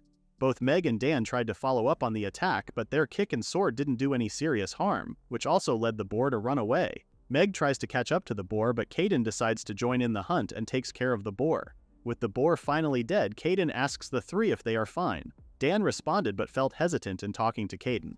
Dan had to look at the others to confirm if he had to respond. When Caden received thanks, he then received praise from the other sand bandits and also from Nadja. Nadja informs Meg and Dan that sand boars have rock-hard heads and that they just need a bit more push. Nadja also praised Caden for his solid support. For their first real battle as a group, Nadja overall praised the talented villagers for a job well done. After taking the boar down, Meg and the others suggested that they go back to the village while there's still daylight. The sand bandits were also excited to have a meat festival. Both Meg and Dan were totally exhausted and were glad that they could finally go home. Dan thought that Fiona lucked out for not coming to the hunt. The young villagers learned that Fiona is doing something with Ira, which made them believe that they are preparing for the meat festival. Nadja notices Meg staring into the distance. When Nadja approached Meg and asked her if something was wrong, Nadja also reminded Meg to not let her guard down outside of the village. Nadja apologizes for spacing out and explains that whenever she goes outside, she instinctively starts looking for the horizon, wanting to see Ron and the others, wondering if they would ever see the others again. Meanwhile, Woody was looking at the vast desert, wondering if the others managed to hunt the monsters safely. Although Nadja is with them, Woody still couldn't help but worry since they don't know what kind of monsters they would run into outside the sanctuary. Ira appears after finding Woody. Excited to see Ira, Woody tells her that Nadja and the others were about to return from a hunt. However, Woody senses something wrong with Ira after feeling an aura. Woody asks Ira if something was wrong. Ira then asked for Woody to follow her and be seated over at the table. Seeing how Fiona is also a part of something, Woody asks what was happening. With all the seats being filled, Ira then starts with their event. After Fiona gave the signal, the young ladies then began their product evaluation ceremony. Worried, Woody asks Ira to explain what is going on. Curious as to what the meeting is, Woody also asked Ira what she meant by evaluation. Ira asks Woody to just take a look at what they prepared and all would make sense after. Ira then orders Fiona to bring it out. Opening the cover, Woody was surprised to see a dried fruit. An old couple tested the fruit and thought that it smelled so sweet but was quite light. The old woman stated that it was similar to a fruit that's been dried. Ira asks for everyone to have a taste. Fiona shared that she roasted and dried the fruits herself. Woody finally pieced the puzzle together, realizing that the two were secretly making dried fruit. Looking at the fruit and how much moisture was removed, Woody thought that it could be stored without using harvest bags. After tasting the dried fruit, the old couple felt like they were being sent to heaven as they pointed out how the dried fruit had a concentrated rich sweetness. Another factor that made the dried fruit so delicious was how it melted on their tongues. Seeing everyone's reaction, Era was glad that they liked it. Woody thought that it was very incredible. The sweetness was way more intense than when it's fresh. Another thing Woody noticed was that the more they chewed, the deeper the flavor became. Woody tells Era that the dried fruit is truly amazing. Woody then called Fiona, stating that since she is able to make such a delicious dried fruit with her abilities, it only meant that her fire magic training is going really well. Fiona thanked Woody and shared that she still can't create strong flames but realized during her training that low heat was perfect for drying fruit. What really made it difficult for Fiona was keeping the heat steady. Woody claps as he thinks that Fiona is practically glowing from all that effort. Era grabs Woody's attention, telling him that it was part of Fiona's fire magic training, but with stable firewood they can make it cost-effective as well. Era explains how dried fruit lasts much longer once the moisture is removed, and in the desert, sweet food like dried fruit is even more valuable than fresh fruit. Woody agrees with Era and also added that fresh fruit spoils quickly and bruises easily compared to dried fruit. This made Woody think of the dried fruit as a powerful trade product. Woody states that they could make a ton of dried fruit and sell it to the people craving sweets, or start with bartering. The key is first establishing a route to bring in foreign goods and currency. Hearing himself, Woody realized that it was exactly what Era was aiming for as well. Era honestly told Woody that she only wanted a way to save all the extra fruit they have. If the dish they made could help Woody in a way, Era states how nothing could make her happier. Era then told Woody that it is only the beginning of her true potential. Seeing Era grabbing a tea set and pouring tea leaves inside a pot, Woody was surprised and asked Era if what she was pouring him was tea. However, Woody instantly noticed the scent, pointing out how it was sweet and a little tangy. Era explains that what she made is fruit tea, made by mixing crushed dried fruit into tea leaves. Smelling the scent of the fruit tea, the old man comments how it is amazing. The old woman stated how it is different from the fruit itself and it has such a soothing aroma. Upon tasting the tea, Woody was surprised as it didn't taste as sweet as it smells. The old woman mentions that the taste is faint, but it really just brings out the tea. Era was very much impressed with everyone and stated that it is exactly what she was going for. Woody finally got the idea and mentioned that Era balanced the amount of dried fruit she added to the leaves. Era shakes her finger, telling Woody too bad, as no matter how he tries to downplay it, their fruit's sweetness can't be tamed that easily. As everyone noticed earlier, Era states that each piece of dried fruit has a sweetness like sugar. Era tried different amounts, but she didn't want the fruit to steal the spotlight. Era wanted something that would gently enrich meals and daily life, just like a flower blooming quietly beneath the great tree that is Woody. After Era mentioned it, Woody notices how it really does feel that way. Woody states that even if they're just flowers, it would feel lonely without them nearby. The flowers watch over them gently from the ground beneath their feet. Woody told Era that her tea is very much like her, which he loves. Hearing such praise from Woody, Era tells Fiona that she will be handing the rest. Looking at Era, Fiona becomes worried after seeing what looked like her soul leaving her body. With Era no longer moving, Fiona tells Woody that Era is broken. Nervous, Woody asks himself if the comparison was too much. Fiona informs Woody that Era rinsed the dried fruit in water many times to carefully adjust the sweetness for the tea. Woody was shocked to hear that Era washed the dried fruit, stating that such a technique never occurred to him. Fiona thinks that Era was really happy to be complimented on her tea. Shikri's kids then inform everyone that the warriors of the village have returned in triumph. Everyone in the village sang and danced, celebrating the feast with meat. Kadeen was shocked when he saw Shikri crying all of a sudden, asking him what was wrong. Baya and Zaya also joined in the festivities and praised the meat for being ridiculously good. Shekri explains that his tears aren't from just what they've achieved. Shekri clarified that the meat came from teamwork between their village and Caden's group, the X-Bandits. For Shekri, what the two groups captured is something he considers a legendary grade of meat. Naja laughs, telling Shekri that calling the meat they obtained legendary might be pushing it. Naja then suggests that starting tomorrow they will go hunting every other day. Jealous, a young villager expresses how she wanted to join hunting next time. Meg laughs, stating that she can't wait to hunt again. Seeing Meg's cheerful reaction, the girl asked Meg if she was not scared. Meg responded that she was not, but rather even excited to head outside. Hearing the girl's conversation, the boy mentions how he fully understands Meg and shared that for him, the outside used to be terrifying with monsters everywhere. However, now he has a gift to defend himself. Best of all, the boy gets to burn off all the fruit energy he has. Seeing how pumped up the young kid is, the adult felt somewhat jealous of their youth and also advised the young fella to not overdo things. Another adult joined in, suggesting that the young boy go wild while they have supervision. Naja asks for the adults to not encourage the kids, asking for them to think about the strain it puts on those who are supervising. Woody approaches Naja, thanking her for all her hard work. Because of Naja, Woody and the others can now head out safely. Well, yeah, Naja responded. Seeing how big the feast they are throwing is, Naja thought that they should have hunted more. Naja then devised a plan, stacking up the dessert boar meat into a mountain. Hearing this, Woody thought that what Naja mentioned was considered a massacre. Naja then tells Woody that if he wishes, then she will build the meat mountain any time. Surprised, Woody suggests that they should only do that if they run into an entire herd. Putting her feet in the water, Nadja shares how she is truly exhausted. However, the type of exhaustion she is feeling feels good. Nadja asks Woody if he has ever seen a battlefield. After Nadja became a sword saint, she saw quite a few in the next 3 years. Listening to Nadja, Woody responds, agreeing with her. Woody also shared that back in Conrad's, the place where he grew up, there were always fights, but he never saw one with his own eyes. Nadja responds, telling Woody that it is fine. Knowing Woody, Nadja mentions how Woody was born with a kind heart and that there is no need for him to witness a battlefield. As for Nadja, she had already seen its horrors. The kind of exhaustion Nadja felt back then was different. What Nadja feels now is something that's giving warmth to her heart. Nadja thought that what she now feels must be what happiness feels like. Woody, on the other hand, remained silent, listening to Nadja and staring at her. As the festivities continued and ended the next day, Woody was confused and asked Era who Lan is. Era wipes the crumbs on Woody's cheeks, asking him if Nadja didn't tell him. Era reminds Woody that Lan is the merchant who used to visit the village. Remembering the merchants, Woody asks if the merchants could come back to their village. No, says Era, as she then explained that Meg only heard about them in a story. Era states that the merchants haven't been by recently. I see, Woody responds. When Woody and the others arrived, the locals were pretty wary. Woody also noticed that there were no merchant activities back then. If the merchants are indeed still traveling through the desert, Era thought that it is possible that the merchants would stop by if they pass nearby. Since it has been a while, Woody guesses that their chances are pretty slim. For Woody, the village probably wasn't enticing enough, which was not really a surprise for Woody on why the merchants stopped coming to their village. Woody sighs, stating how he would love to see the others return. Era interrupts Woody, telling him that Era and the others have another suggestion. Meg appears, asking for Woody's permission to let them handle the matter. Meg shares her plan of looking for the merchant during their hunts. Woody asks Meg how she plans on searching for the merchant. Meg's plan was to expand their patrol route a little. Others also chimed in, reassuring Woody that they would do their best. Woody clarifies that he will only approve of their plan if Nadja agrees with it as well. Another concern of Woody is that the desert itself is pretty huge for the young kids to search in.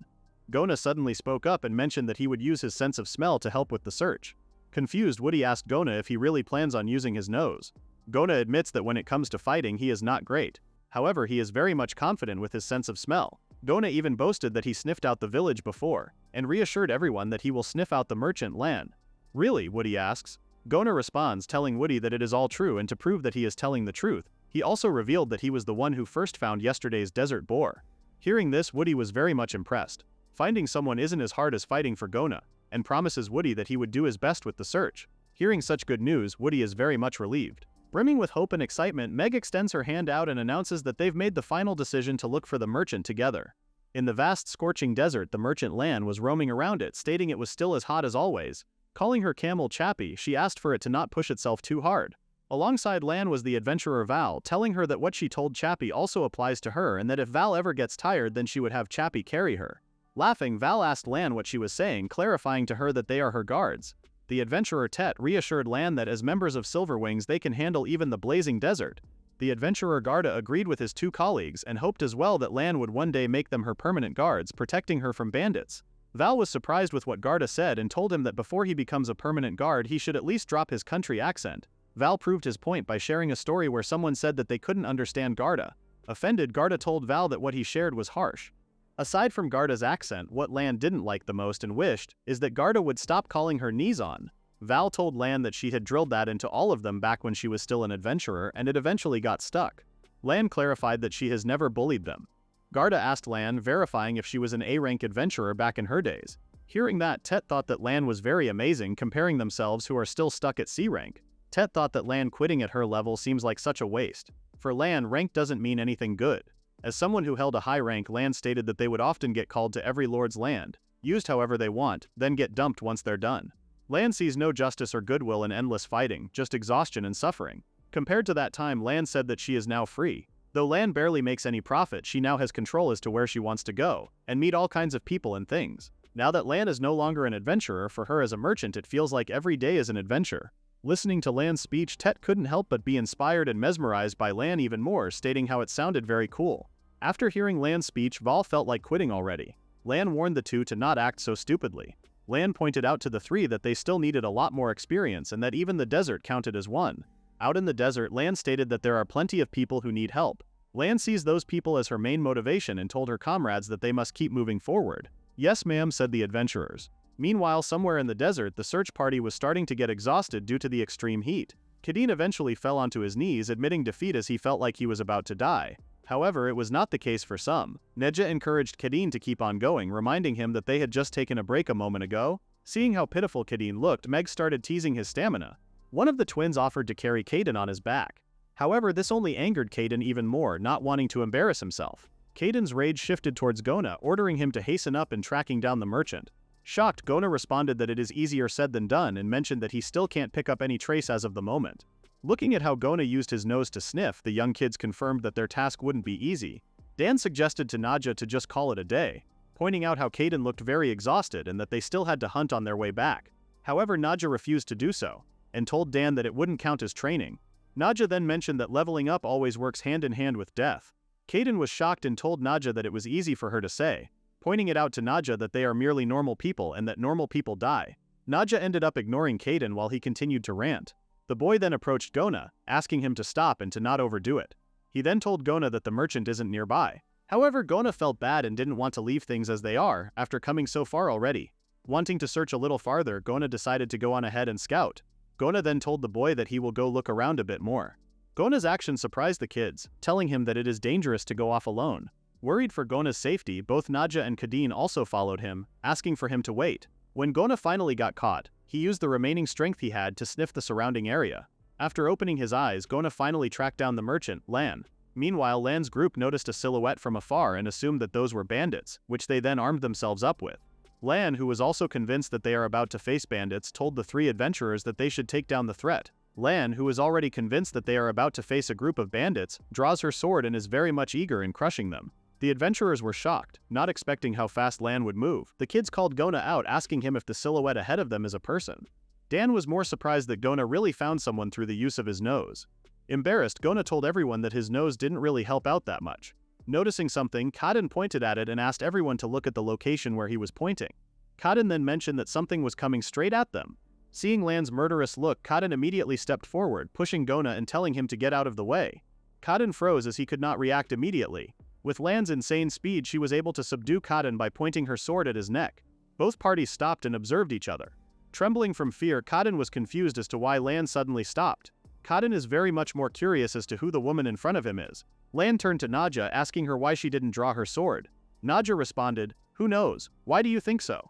Naja then stated that crossing blades right away only means that they are enemies to each other. However, that was not the case as Naja saw that Lan stopped her strike. Naja was very glad that her intuition was right. From what Lan observed, Naja is no ordinary one. By holding back, Naja not only showed she had no intent to fight, Naja also counted on Lan to sense it and stop. With that, Lan is convinced that the people she encountered are not some lowly bandits. Putting her sword away, Lan apologizes and admits how it was rash of her to assume that Naja's group are bandits. Tet finally caught up, asking Lan what was going on. Lan explained to Tet that she was mistaken in assuming the group as bandits. From what Lan could tell, Naja seemed like a noble's daughter, and the rest were her merry little gang. Hearing how they are mocked, Kadeen was burning up with anger. Kadeen then blamed Gona, telling him that he had dragged them to some shady woman instead. However, instead of getting hurt by Kadeen's harsh words, Gona was more touched on how Kadeen covered for him. Annoyed, Kadeen told Gona to just be quiet and listen for once. Being called a shady woman, Lan wasn't really hurt by it as she believed that her beauty is far from that type of standard. Before Lan could finish speaking, she was surprised when one of the other party suddenly called her name. Meg approached Lan, asking her if she still remembered her. Recognizing Meg's face, Lan couldn't believe that she was actually seeing the very Meg from the village. Dan and the others then called Lan's attention, telling her that they are also present. Lan told the kids that she absolutely remembers them, making her feel a bit nostalgic. Looking at the vast desert, Lan pointed out how the location they are currently at is way too far from the village. The kids shared how they recently started going out hunting. While they are hunting, they have decided to look for Lan as well. Lan was extremely shocked to hear that the kids are now hunting. Lan grabbed the kids' shoulders, telling them that she wasn't strong enough, which led to the kids forcing themselves into danger. Lan apologizes as she couldn't bring help to the village. Lan returned to the village along with the others. To her surprise, Lan never expected that Meg would gain Suyo. Meg responded that it was not just her but all four of them. Thanks to the power of Suyo, they now can fight. Lan was starting to get dizzy, struggling in following the conversation. Summarizing what she had understood, Lan learned that the village is nothing like it used to be. Exactly, said Meg. Lan still found it very hard to believe but was eventually convinced that the village changed because of Suyo. Ted asked everyone, confirming if the information she knows is correct about Suyo only belonging to the nobles. With things starting to get complicated, the kid decided to pass the more detailed explanation to their lord. Hearing this, Lan's eyes turned serious, learning that the village now has a lord that helped in changing it. Lan stated how she is now personally curious and would love to meet Woody face to face. However, after hearing all the stories, Lan thought that the village no longer needed her help. And with that, Lan decided to go and find someone else who does. The kids were shocked, asking for Lan to wait for a second. Nadja approached Lan, also asking for her to wait. After confirming Lan's identity, Nadja admitted that the tree village is much better off than before. Nadja also mentioned that nobody is wandering on the brink of life and death. Still, Nadja needed Lan's strength. Seeing how determined Nadja's eyes are, Lan guessed that there is something specific they wanted to get their hands on. Nadja responded, clarifying that it's not that they do not have needs, but that it was not the point. Lan was shocked when Nadja mentioned that what they wanted was trade. Nadja told Lan how their lord wishes to share the tree village's bounty with the desert people, bringing prosperity across the desert. Lan laughed as she told Nadja that what she said is a big claim, to spread prosperity across the entire desert. What Lan found more laughable is that profit isn't the reason but rather just to make the desert rich. When Lan commented, "How sweet," Nadja made it clear that their lord is serious and that Lan may have just misunderstood. Lan also explained that what she meant is that what they are trying to achieve is a sweet dream and that she happens to love sweet dreams. Giggling, Tet had expected that Lan would say such a thing. Lan stated how people laugh at her for being naive all the time. Lan mentioned that if others scoff at their dream, that only means that it's big enough. Which means, said Nadja. Lan then announced that they are going right now, ordering the adventurers to move out. The kids cheered as they had not only found Lan but also persuaded her to come to the village. On their way back, Lan realized that she never knew Nadja's name and asked for it. Pointing out how Nadja looked a lot like a noble, Lan wondered who Nadja truly is. Nadja responded that as of now she is just called Nadja. Nadja has cast aside the Tristan name but revealed that she is also called the Sword Saint. Lan's eyes widened as she realized that she was talking to the Sword Saint of the Tristan family. Lan thought that it is quite funny how Nadja gave up her position and title. Upon learning that Nadja is the Sword Saint, that explained Nadja's insight in their earlier altercation. Aside from meeting a very known and prominent person, Lan thought that the more she learned, the more mysterious the village became. A desert village enriched by Suyo, with the Sword Saint of Tristan involved, as well as the so-called Lord ruling over it. Lan recalled that the Conrad family holds dominion over the desert they are on. Most of the people in the desert fled Conrad's oppression and heavy taxes. Lan thought that if the Lord everyone is referring to is also from the Conrad family, she believes that it might not be a benevolent project at all. Finally seeing the village, Lan told herself that she will have to see the truth with her own eyes. Unbeknownst to Woody, the lord of the village, they would soon receive a visit. Really? In no way, say the adventurers. Running toward the village, the adventurers still find it hard to believe, even after seeing it for themselves, that the village is now covered with trees. Meg then extends her hand, welcoming the honored merchants to the tree village. Lan and the others find the whole village crazy, seeing how it not only has trees with fruits but also trees covered in fire and other sorts of elements. Looking at each elemental tree, Lan asks herself if those are truly even trees in the first place. What shocks Lan more is how everyone is acting like everything is all normal. Incredible, says Tet as she states that it wasn't the kind of village she had pictured out. Frightened and nervous, Garda is certain that the trees are something he has never seen before in his whole life. Val, on the other hand, tells himself that the world is truly a big place. Observing the adventurers' reactions, Nadja had already expected that their guests would be surprised by Woody's power. Showing a smug look, Nadja had known all along that there is no one like Woody. Hearing her name being called along with everyone else, Nadja turns in excitement. Woody immediately recognizes who their guests are. Hugging Woody tightly, Nadja tells him to rejoice and shares the news that they have found the merchant group. Era then inserts both her hands, splitting Nadja and Woody apart from each other. Era then welcomes the merchants and asks that they make themselves feel at home. Lan and the adventurers are shocked when they see a table full of different types of fruits. Introducing himself as the Lord of the Land, Woody welcomes the merchant group and tells them that they can eat as much as they like. Seeing how tempting the fruits are, Lan still feels hesitant. The other adventurers, on the other hand, are already being lured by the smell of the fruits alone. "Don't mind if I do," says Tet. Lan stops the two and says that they first have to finish the introductions before digging in. Both Tet and Val feel deflated after receiving a scolding. Lan tells herself that she can't let her guard down, thinking that the people from the tree village could have hidden something in the food. Calling Woody's attention, Lan thanks him for preparing their precious food for them. Lan then introduces herself and proceeds to introduce the people behind her as her guards from the group Silverwings. Lan states that ever since she ran into Meg again, it has been one shock after another. Lan honestly tells Woody that her head still hasn't caught up with how much the village has changed. Laughing, Woody mentions how the entrance probably didn't help. However, their guests' reactions are something Woody had already expected. Woody explains that the trees they saw at the entrance are their gate, which helps in keeping intruders out. Woody figured that if he put up trees with fire or wind, it would surely make people jump in fear. Most folks would think twice. However, Woody only pictured bad people showing up and realized that he may have scared merchants away as well. For that reason, Woody apologizes to Lan.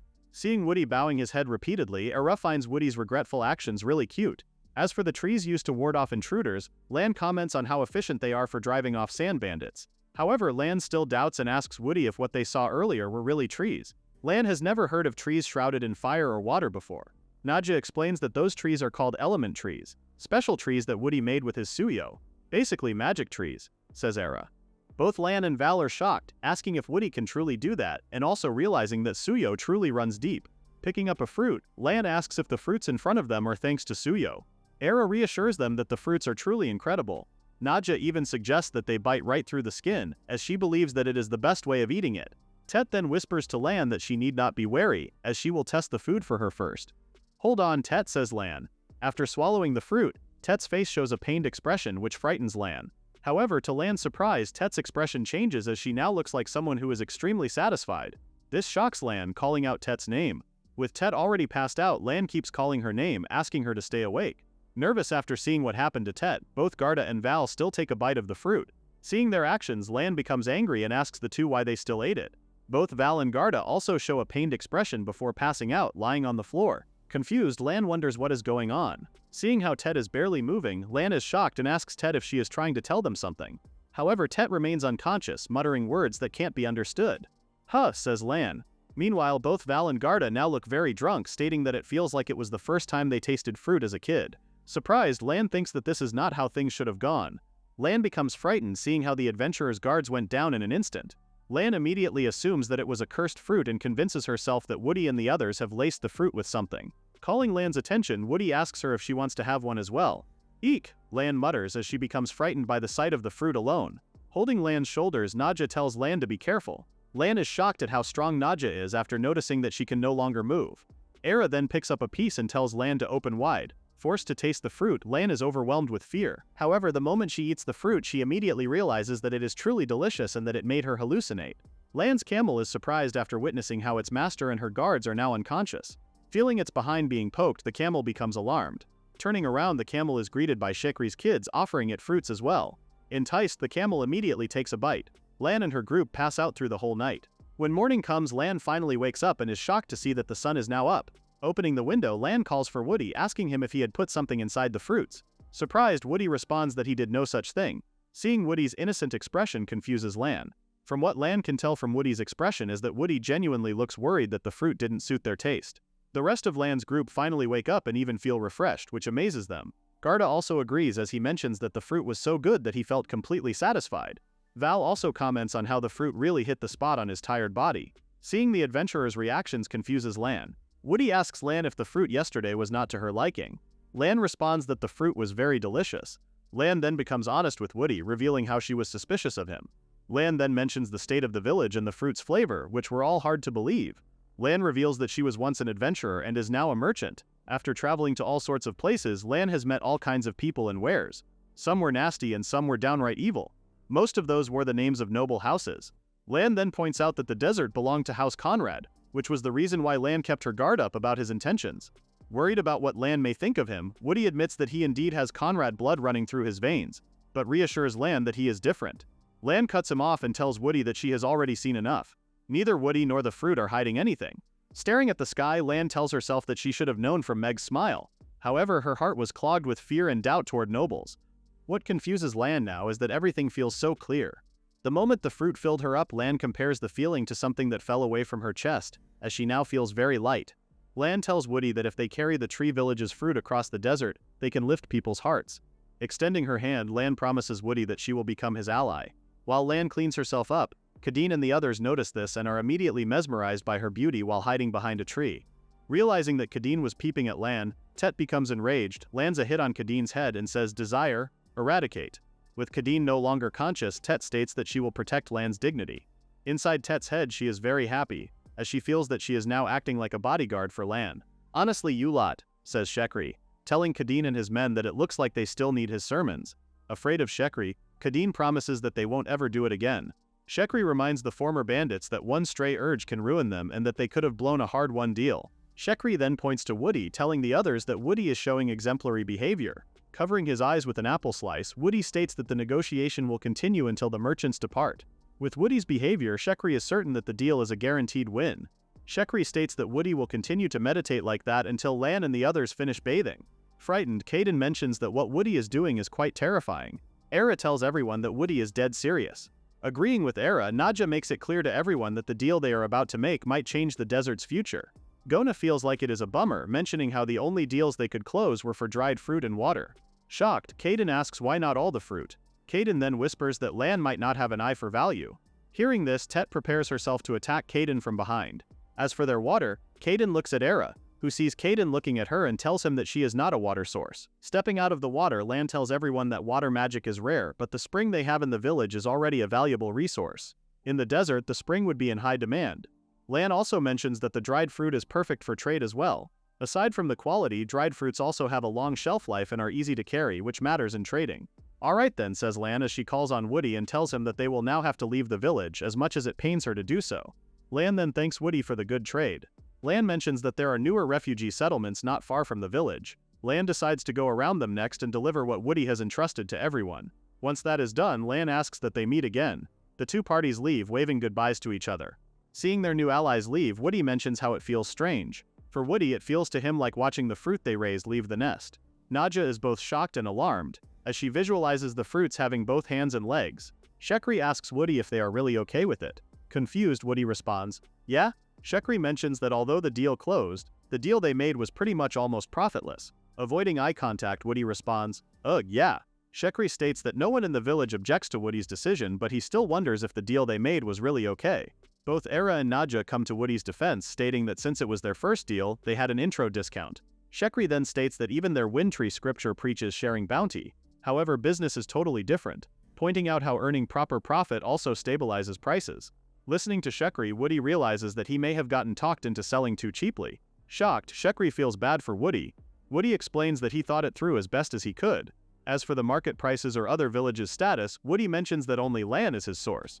At the moment, Woody is left with no other choice but to take her word for it. Fair point, says Shekri. Woody reassures Shekri that all will be fine. Despite being a merchant, Woody mentions how Lan is different, as she is the type to put people first. Another thing Woody doesn't mind is earning the profit at a later time. Woody also points out that the other villages aren't in good shape. Agreeing with Woody, Nadja states that even if they sell, buyers still lack money and supplies. Era also agrees and mentions that most of the people outside of the village are refugees. Woody tells Shekri that profits won't come right away, but if they jumpstart the flow and other villages improve, they can hunt as well and make it a win-win trade. In short, what Woody did was also an investment. I see, says Shekri, as he finally understands and states that they will grow the trade and wait for the harvest. Curious, Era wonders where the other villages are. Nadja asks Shekri if he has any information about it. Shekri responds, telling Nadja that he honestly has no idea. Shekri mentions how the tree village has had its hands full until now. Any links likely went through the merchant, Lan.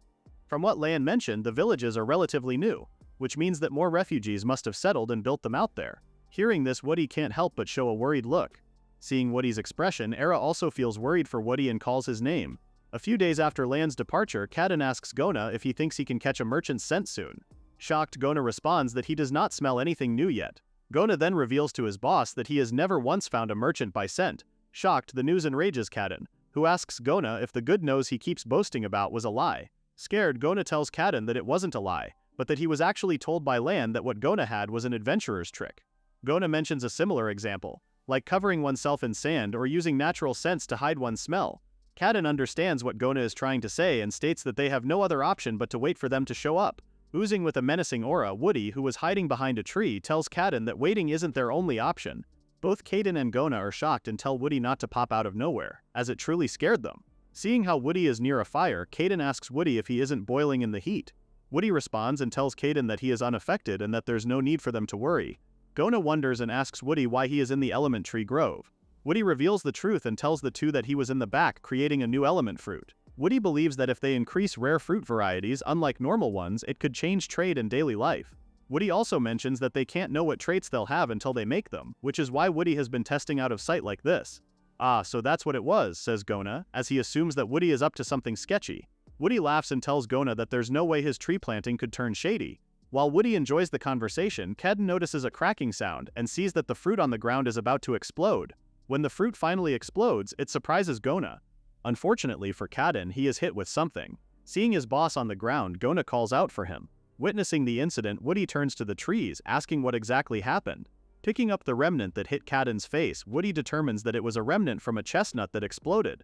When Kadin finally gets back to his feet, he asks Woody what he is actually doing, and after being hit, Kadin is able to confirm his suspicions that Woody is doing dangerous things.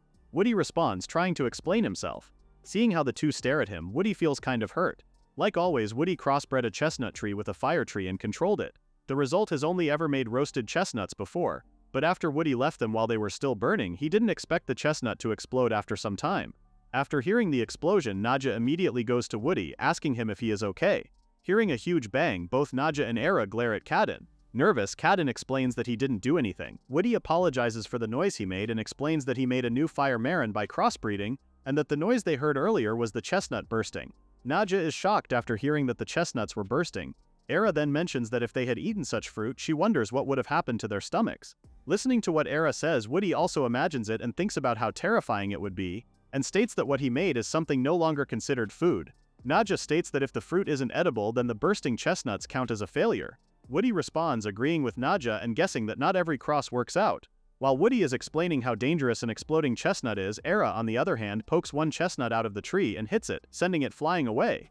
This act surprises Nadja, Woody, and even Kadin and Gona. As the chestnut Era hit explodes, she suggests that they aim for a weaponized fruit nation with the use of the chestnuts. Hearing this, Woody is not sure what to feel and is very much confused about what Era's plans are. Woody was terrified upon learning of the fire Marins that explode. However, Era didn't think the same way and even thought that explosions are kind of romantic because it's a Marin. Era shed tears of disappointment as she couldn't make a single person smile. Gona tells Woody that his tree planting is insane. Kadin, on the other hand, thought that the trees were seriously bad. Nervous, Kadin asks if it can explode with elements besides fire. Woody responds that he is about to test that theory and even admits that his hands are shaking from curiosity. Frightened, Kadin asks that Woody stop making such a scary face. Nadja asks Woody to wait first and pleads that he stop running straight into dangerous stuff on purpose. Nadja, says Woody. Era reassures Nadja that what Woody is doing is fine, pointing out that new things always come with a little risk. Even if we get another weaponized fruit, we'll just be careful, says Era. Nadja could only sigh in response. Eager, Woody wonders which one he should crossbreed first, Water Marin or Wind Marin. Nadja finally lets them do what they want but reminds Woody not to go crying to her when something happens. When Woody mixed both Water and Wind Marin, he was caught off guard when it suddenly flew off. The reaction from the crossbreeding momentarily frightened Woody. Nadja notices something from the rock, which she then asks Woody about, wondering if it was an earth element Marin. When Woody responds that it was, Era notices how the Marin didn't fly away. Nadja picks up the earth Marin, which surprises Kadin after seeing Nadja pick it up with her bare hands. Era is also frightened, telling Nadja that what she did was reckless and dangerous. When Nadja tries to open the Marin, she finds it very difficult. Even with her strength, she could not crack it. Having had enough, Nadja decides to pull out her weapon and slices the earth Marin.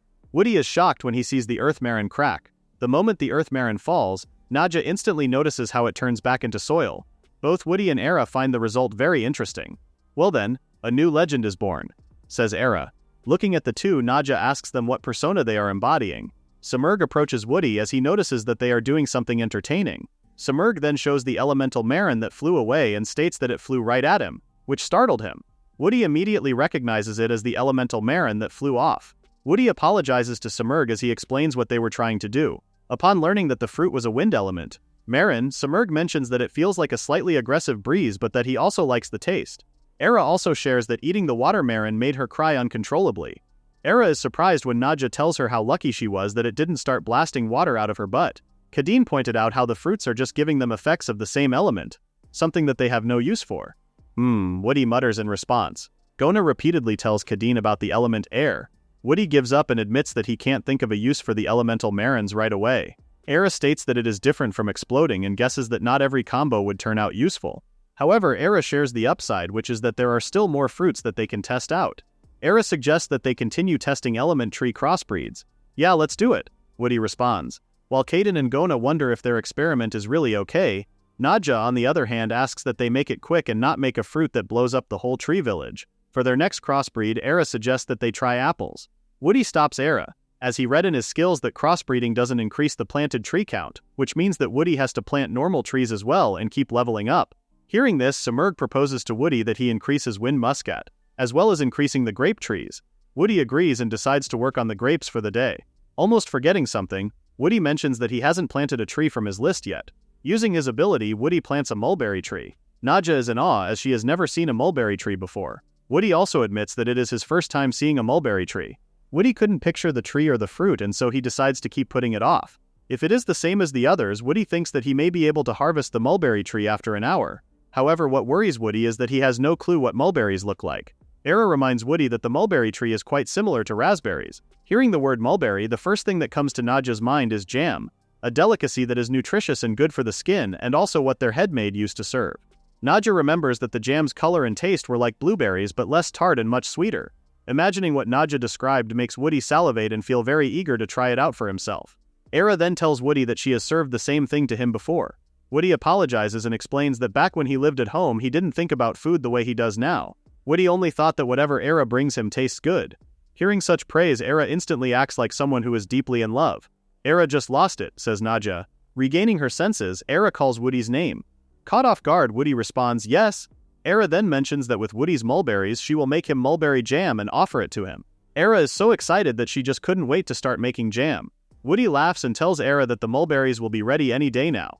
Era's excitement slowly fades as she remembers that in order to make jam, they are going to need tons of sugar. Woody asks how many tons. After thinking for a moment, Era tells Woody about this much, portraying the amount of sugar needed based on the weight of the fruit. Woody is shocked to learn that they would need that much, as it was way more than he had thought. I know, right, says Era. When you're making something like jam that you eat a little at a time, you want it to last forever, so you need loads of sugar to keep bacteria and mold away, says Era. Even if they cut back, since Tree Village fruit is already crazy sweet, they still need about half of the fruit's weight in sugar. So 100 grams of fruit requires 50 grams of sugar. This means that 100 jars of jam burn through 5 kilos of sugar. Woody states that they would definitely have to ask Rand to bring them that much in. Woody thinks that if they could make jam, he would treasure every single spoonful. Coincidentally, the mulberry fruits have bloomed and are now ready to be harvested. Seeing this, both Woody and Era are pleased. Running toward the mulberry tree, Nadja plucks one fruit and states that the first pick was hers. Nadja then puts it in Woody's mouth and tells him that she was just kidding. Caught off guard, Woody ends up eating the fruit and comments on how sweet it was.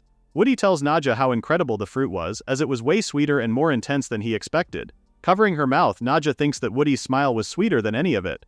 Tasting the fruit as well, Era states that it was so juicy, and that there's something luxurious about popping a whole clustered fruit like that in one bite. Hearing this, Woody asks Era what she meant by clustered. Era explains that clustered fruits are those bunched up fluffy-looking ones. A cluster fruit is basically a collection of tiny flowers that form a single fruit, and each little bead has its own seed. Wow, that's pretty cool, says Woody. Staring at the fruit, Woody states how the fruit is just tons of little pops packed together. Woody thinks of something and suddenly looks at Nadja. Woody thinks that the little pops might turn into something crazy if they crossbreed them. Woody calls out to Era and suggests that they start right away. Era agrees and tells Woody that she will follow him anywhere. Era then turns her attention to Nadja, telling her that Woody can no longer be stopped when he goes like that. Nadja responds and reassures them that she has no plans to stop Woody. After an hour of crossbreeding, Woody plucks an elemental mulberry fruit. This is the elemental mulberry, says Woody. Just like what Woody hoped, the mulberry crossbreeding was a huge success. The elemental mulberries they got from crossbreeding with the elemental tree explode like buckshot when pumped with mana. The force when the elemental magic berries burst was insane. Woody is certain that if they nail a sand boar with them, their fight would instantly be over. Even if one's aim sucked, the attack pattern still spread out like a shot, which meant that something would absolutely be hit. Though using the fruit takes some practice, Woody believes that it could seriously boost the village's firepower. After seeing the result of the elemental mulberry, Nadja comments on how insane it is, as she had never thought that mulberry beads would turn into shrapnel. Woody shares another great thing about the elemental mulberry, and that is that even as buckshot, it is still mulberries, which means that they can cook and eat the ammo. Woody believes that they might end up with mulberry flavor soaking into the meat, which he guesses would taste amazing. Era turns to Nadja, suggesting that they test it in the field right away. Nadja agrees that the elemental mulberry fruit could boost their combat power and believes that they should teach the elders how to use them as a last resort. However, that being said, Nadja looks at Woody and points out how insane it would be to plant elemental mulberries right under everyone's houses. Avoiding eye contact, Woody agrees with Nadja. For the time being, Woody is going to keep all the elemental types outside the village, but as they keep experimenting, they will have to rethink the layout again. Even with auto-replant, Woody states that moving the plants one by one would be a pain. Out of nowhere, a notification pops up in front of Woody. After reading the notification, Woody learns that if he plants 18 more trees, he would be able to level up and access more skills. And with so many points to use, Woody believes that he can plant way more than 18 trees. Woody thought that the tree planting must have been trying to tell him that all along. Woody's problem now is that if he blows all of his smile points, he won't have any left for auto-harvest. Woody instantly throws his worries out the window as he plans to make everyone smile again and earn more. "Alright, time to dump every point into cranking out mulberry trees," says Woody. After planting multiple mulberry trees, Woody receives a notification that he has finally leveled up and that the tree count has reached the required amount. With that, Woody unlocks the skill Auto Replant. What shocks Woody even more is that he also acquires the skill Tree Planting Advanced. With Woody acquiring a new skill called Arbor Layout Advanced version, everyone was surprised when they saw the map of the tree village. Having some idea of what the skill does, Woody tries touching one of the trees, thinking that he may be able to move it. To everyone's surprise, a nearby tree suddenly floated and moved on its own. Woody received a report that the placement change for the selected wind muscat had been completed. Baffled, Woody wondered if he had really just done that. Era thought that Woody was truly incredible for being able to control the village trees from a map. Upon hearing that, Woody learned that everyone could see the map as well. "Looks like it," says Woody, stating how crazily useful the new skill was, allowing him not only to see the whole village but also to rearrange it. With the new skill, Woody believes that he can now manage the trees much more easily. But what made Woody even more curious was the skill having an advanced tag attached to it. Woody later learned from his own skill what Arbor Layout Advanced was, which is a skill created by combining Arbor Layout and Auto Replant. If Woody were to undo the fusion, he would need to use Auto Replant on each tree individually after changing the layout. Hearing that, Woody realized that his new skill was the Move skill fused with the Plant skill. Not wanting to change anything, Woody stated that he would just leave it as it was. Upon receiving Woody's acknowledgement, the system informed him that another fusion had been confirmed, granting him the skill Planter Pot. This surprised Woody as he had not expected to receive another skill. The system continued to explain what Planter Pot was, which is a skill that splits off the tree transport function from Auto Replant. Woody realized that it had just spun off an existing function into its own skill. Witnessing everything, Nadja commented on how Woody's planting really was full of surprises and wondered if Woody could move or remove the house trees on the map as well. Woody answered, telling Nadja that he could and that anything planted with the planted skill works the same way. If that were the case, Nadja believed that the new skill would be useful in case of an emergency. Woody asked Nadja if she meant moving houses so they would not get destroyed.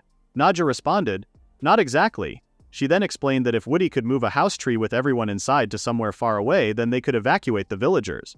Woody wondered if his ability could really take the people inside along with it.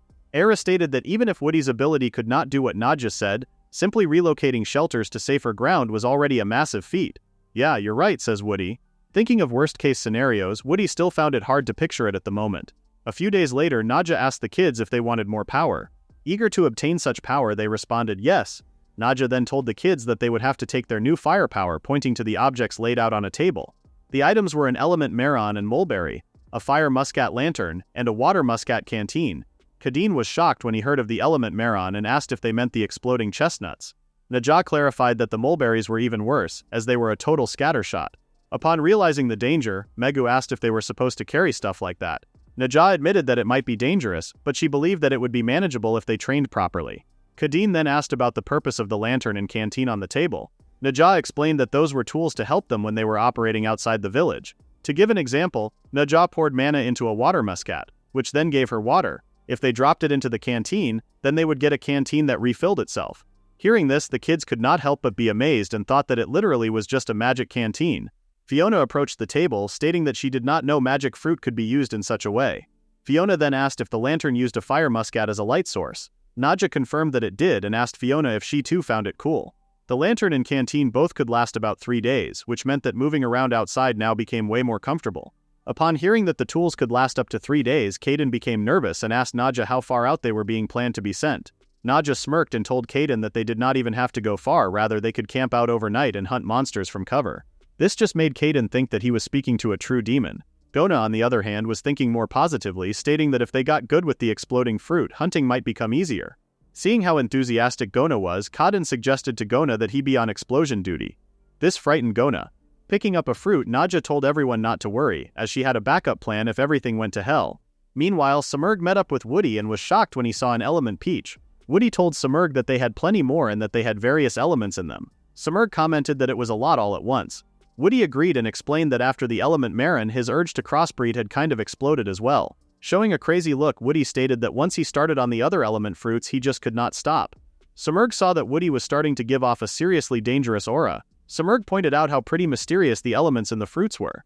Before trying anything, Samurg wanted to confirm with Woody that they were not dangerous. Surprised that Samurg would even ask that, Woody reassured him that they were safe. Holding the fruits, Woody explained that the element apple's effect was detox and that the element peach healed wounds. Hearing this shocked Simurgh, who stated how crazily useful the recovery effects were. Woody too could not help but be impressed when he found out about it.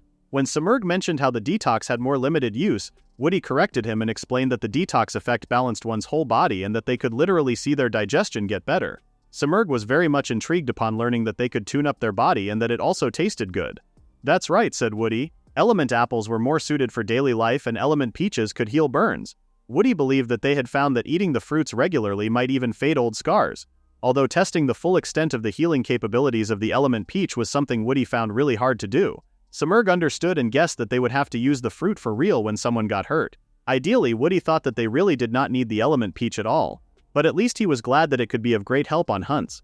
Curious, Simurgh asked Woody if he could share more about the other fruits. He asked if the rest of the fruits were safe to consume. Woody reassured Simurgh that the fruits were safe. However, they did not seem to do anything at all. This shocked Simurgh, who wondered if that was even possible.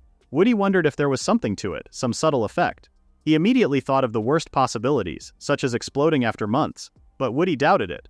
Unfortunately for Woody, the planting skill was also not telling him anything. Simurgh's face was filled with joy. As for him, having explosive and healing fruits was more than enough. Simurgh mentioned that he was perfectly happy with flavorful wind fruits. Woody smiled as he felt that all the crossbreeds he had made were worth it since Simurgh enjoyed them. Hearing that melted Simurgh's heart. Giving Simurgh more fruit, Woody sensed a strange sensation that Simurgh's stare was even more intense than usual. Woody told Simurgh that he had to tidy up the orchard and planned on leaving the rest of the wind fruits to him. Woody was asked to wait as Simurgh remembered that he had something he wanted to tell him. Surprised, Woody wondered what it was. Simurgh asked Woody to listen carefully, and shared that a divine beast was headed to Tree Village. Out in the vast desert, the merchant Lan was leading an exhausted group of people. Garda whispered, wondering how they had ended up with such a huge group. Val too wondered, as he remembered that they were supposed to head back to Tree Village after the trade. The two were shocked when they heard the people behind them groan. They then apologized for turning the trip into such a caravan and even admitted that they were just dead weight to the point that they had accepted that their existence was a mistake. Shocked, Tet tried to comfort the elderly, telling them that they were not a burden and to raise their heads up. Tet then turned to Val and Garda, glaring at them. Lan apologized to the elderly for her guard's behavior and explained that her guards were not great at reading the room. The old woman responded and told Lan that it was fine. She then admitted that they were the ones who had not considered what Lan and the others wanted, and begged to be taken to the Tree Village. The old lady expressed how they had always wanted to leave their village. Having no work and being on the verge of death due to hunger, they shared that all they felt were people's cold stares everywhere they went. Lan understood and told the women that if they went to the prosperous Tree Village there would be work, and they would not have to live in such a way anymore. Hearing that excited the old lady, who promised to do anything from pulling weeds to cleaning. Lan told the women that they had to wait until they got to the Tree Village and ask Woody as well as Shekri for assistance. "Yes, of course," said the old lady. As Lan stared at the elderly, she thought about how it was not uncommon for the old to leave for the sake of the young. At that time, Lan received a visit from one of the elderly, who pleaded to be taken along as well once Lan left the next day. The old lady shared that they had already told their village chief, Jinga, that they were just going to check out the Tree Village, but what they really wanted was to leave so that everyone else would have a better chance at living. From there, the elderly planned on negotiating with the Tree Village, hoping to be able to move there.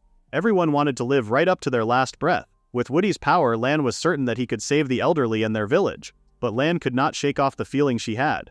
Even though she could picture everything working out, she still sensed an awful feeling, comparing it to a static buzzing in her head. Lan wondered if everything would continue to run smoothly. Lan stated how she hoped that she was just overthinking things. When night came, a mysterious silhouette emerged from the desert, stating how it had finally cooled down and telling its father that it was hungry.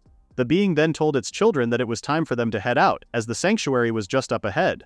In the neighboring Tree Village, a man was shocked when he learned that the elders are no longer coming back. A woman told the man how dense he is, stating that the tour of the Tree Village was just a pretext, and that the elders chose to leave for the sake of the village, of which she is very certain. However, the man only ignored the woman, still wondering why the elders aren't returning.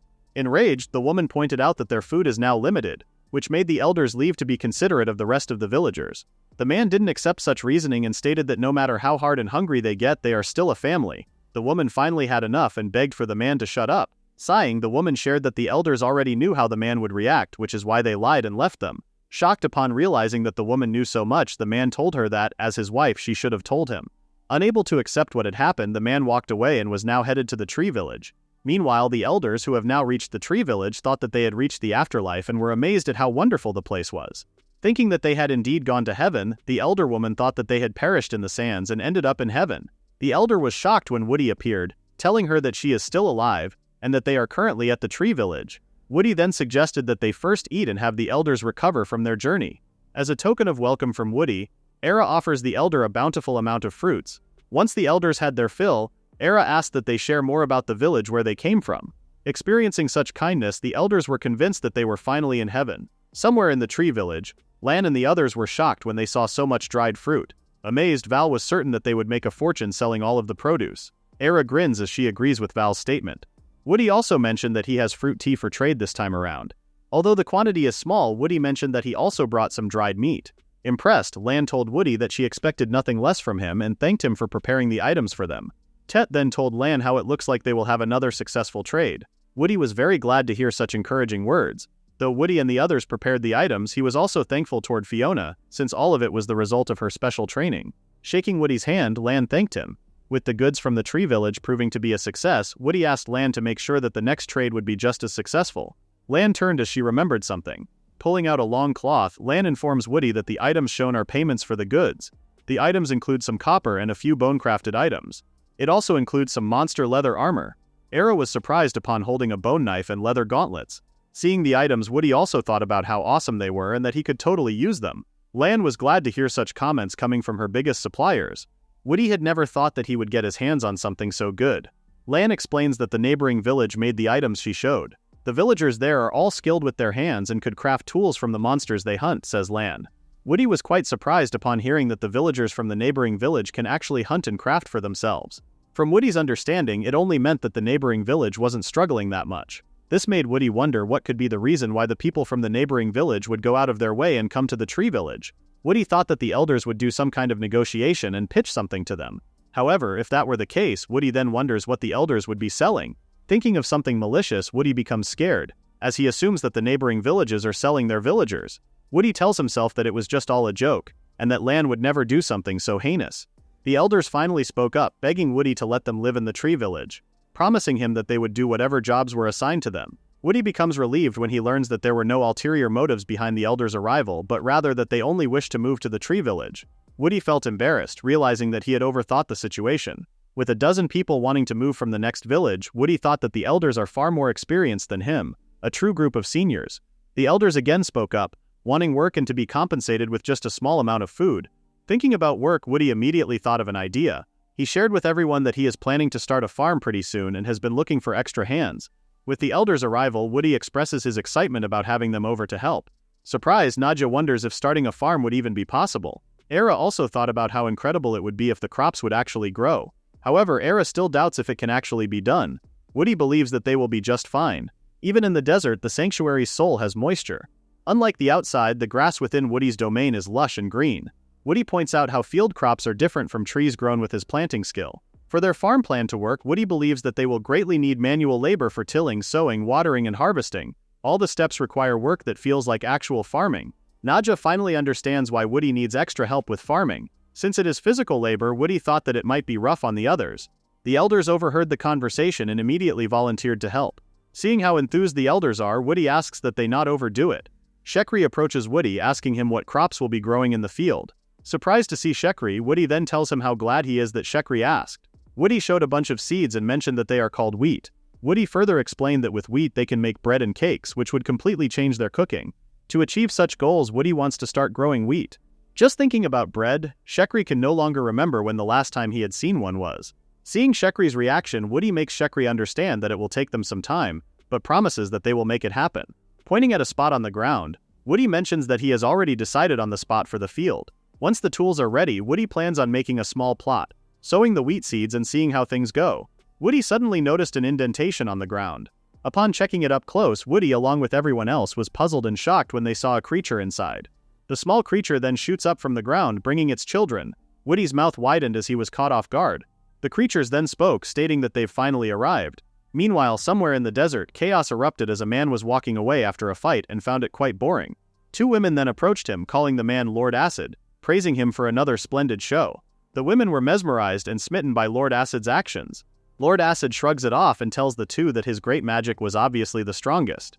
Seeing his father nearby, Lord Acid immediately ran toward him and called out to him. Lord Acid then asks his father if he was watching. Sharing the good news with his father that he has won, Lord Acid was thrilled, thinking that their father was now watching him and not Woody. The head of the Conrad family told Acid that something strange is happening in the desert. Acid looked confused, wondering what the desert had to do with his victory. From the information Lord Conrad gathered, he was now starting to believe that a new oasis had indeed appeared in the desert. When Acid asked about their connection to the desert, Lord Conrad glared at him and asked him if he does not feel anything when he hears the word desert. He asks Acid if he had forgotten who is out in the desert. Shocked, Acid wanted his father to stop as he had accepted that Woody is no longer with them. Enraged, Acid came to terms with the fact that Woody still hasn't vanished. Since merchants have sharp ears, Lord Conrad wishes to find out if Woody's gift is behind the anomaly of the new oasis and orders an investigation. Acid tries to make their father understand that Woody's gift is nothing more than a useless tree planting ability. With such an unreliable skill, Acid wonders why Woody still exists in their father's mind. Era, Woody, and Nadja were shocked to see so many guinea pigs. The guinea pig introduces himself as Wheel and that they are one big divine mouse family. Woody was shocked to hear that the animal they thought was just a guinea pig was a divine mouse instead. Spiraling down, Woody told the divine mouse, "Please wait a moment." Woody was now worried as to what was happening to the village, as the neighboring villagers had firstly shown up and thrown everything into chaos. And on top of that, a divine mouse had arrived.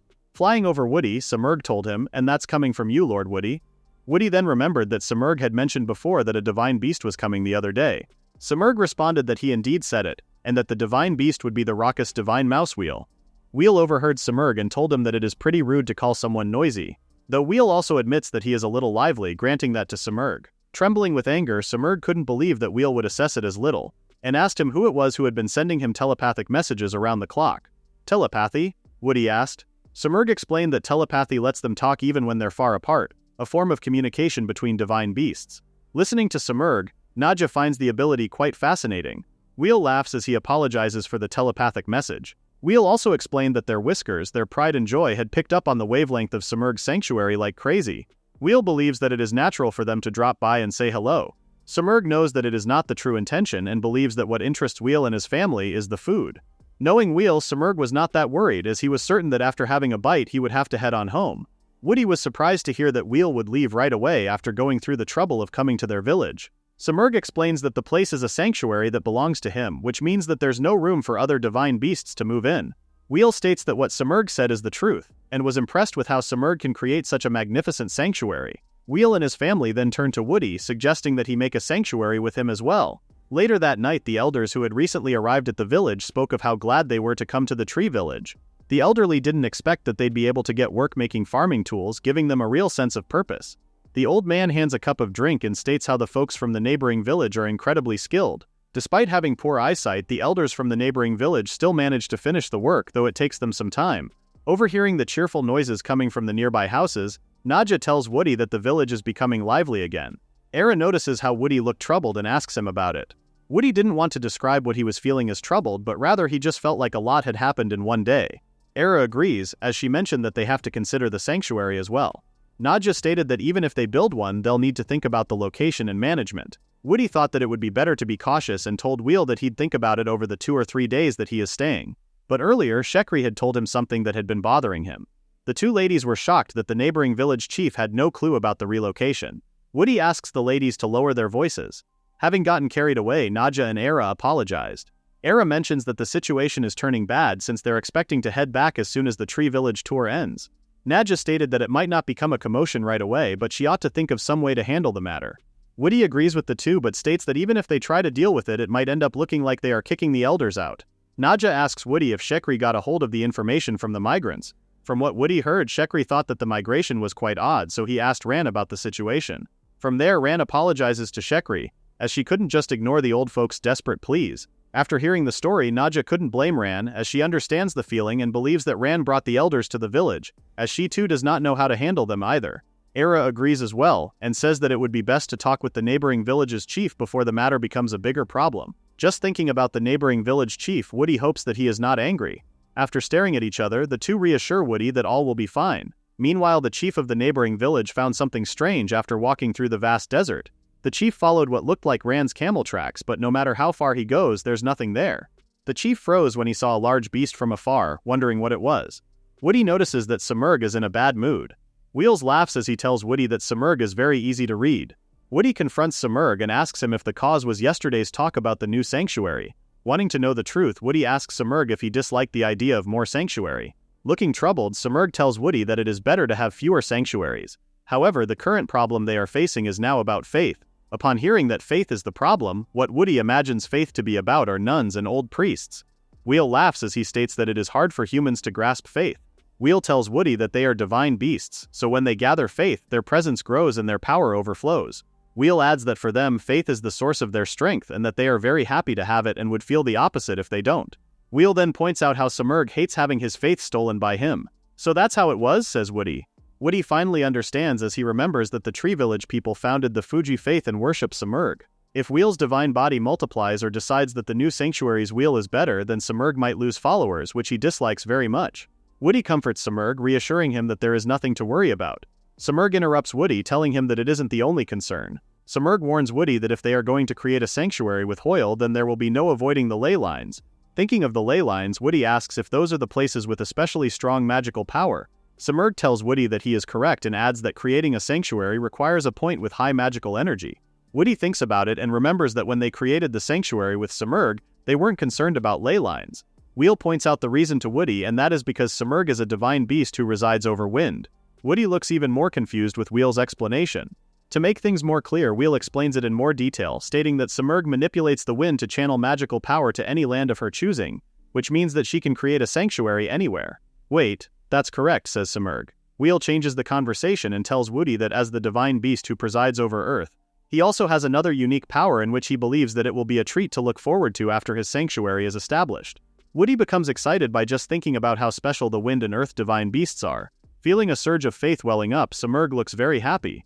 Since they already have a Simurgh sanctuary in the Tree Village, Woody remembers that the Tree Village can no longer be used as a sanctuary for other divine beasts.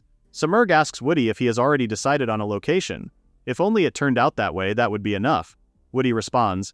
Woody is thinking that if the neighboring village could become a sanctuary, people wouldn't have to relocate to the Tree Village anymore, and communication and management would benefit as well.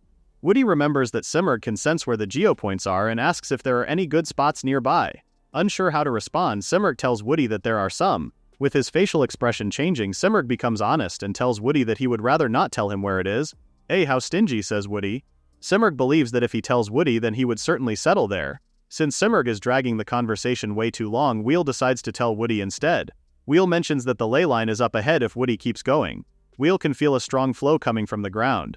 Woody becomes excited and asks Wheel if that is the truth.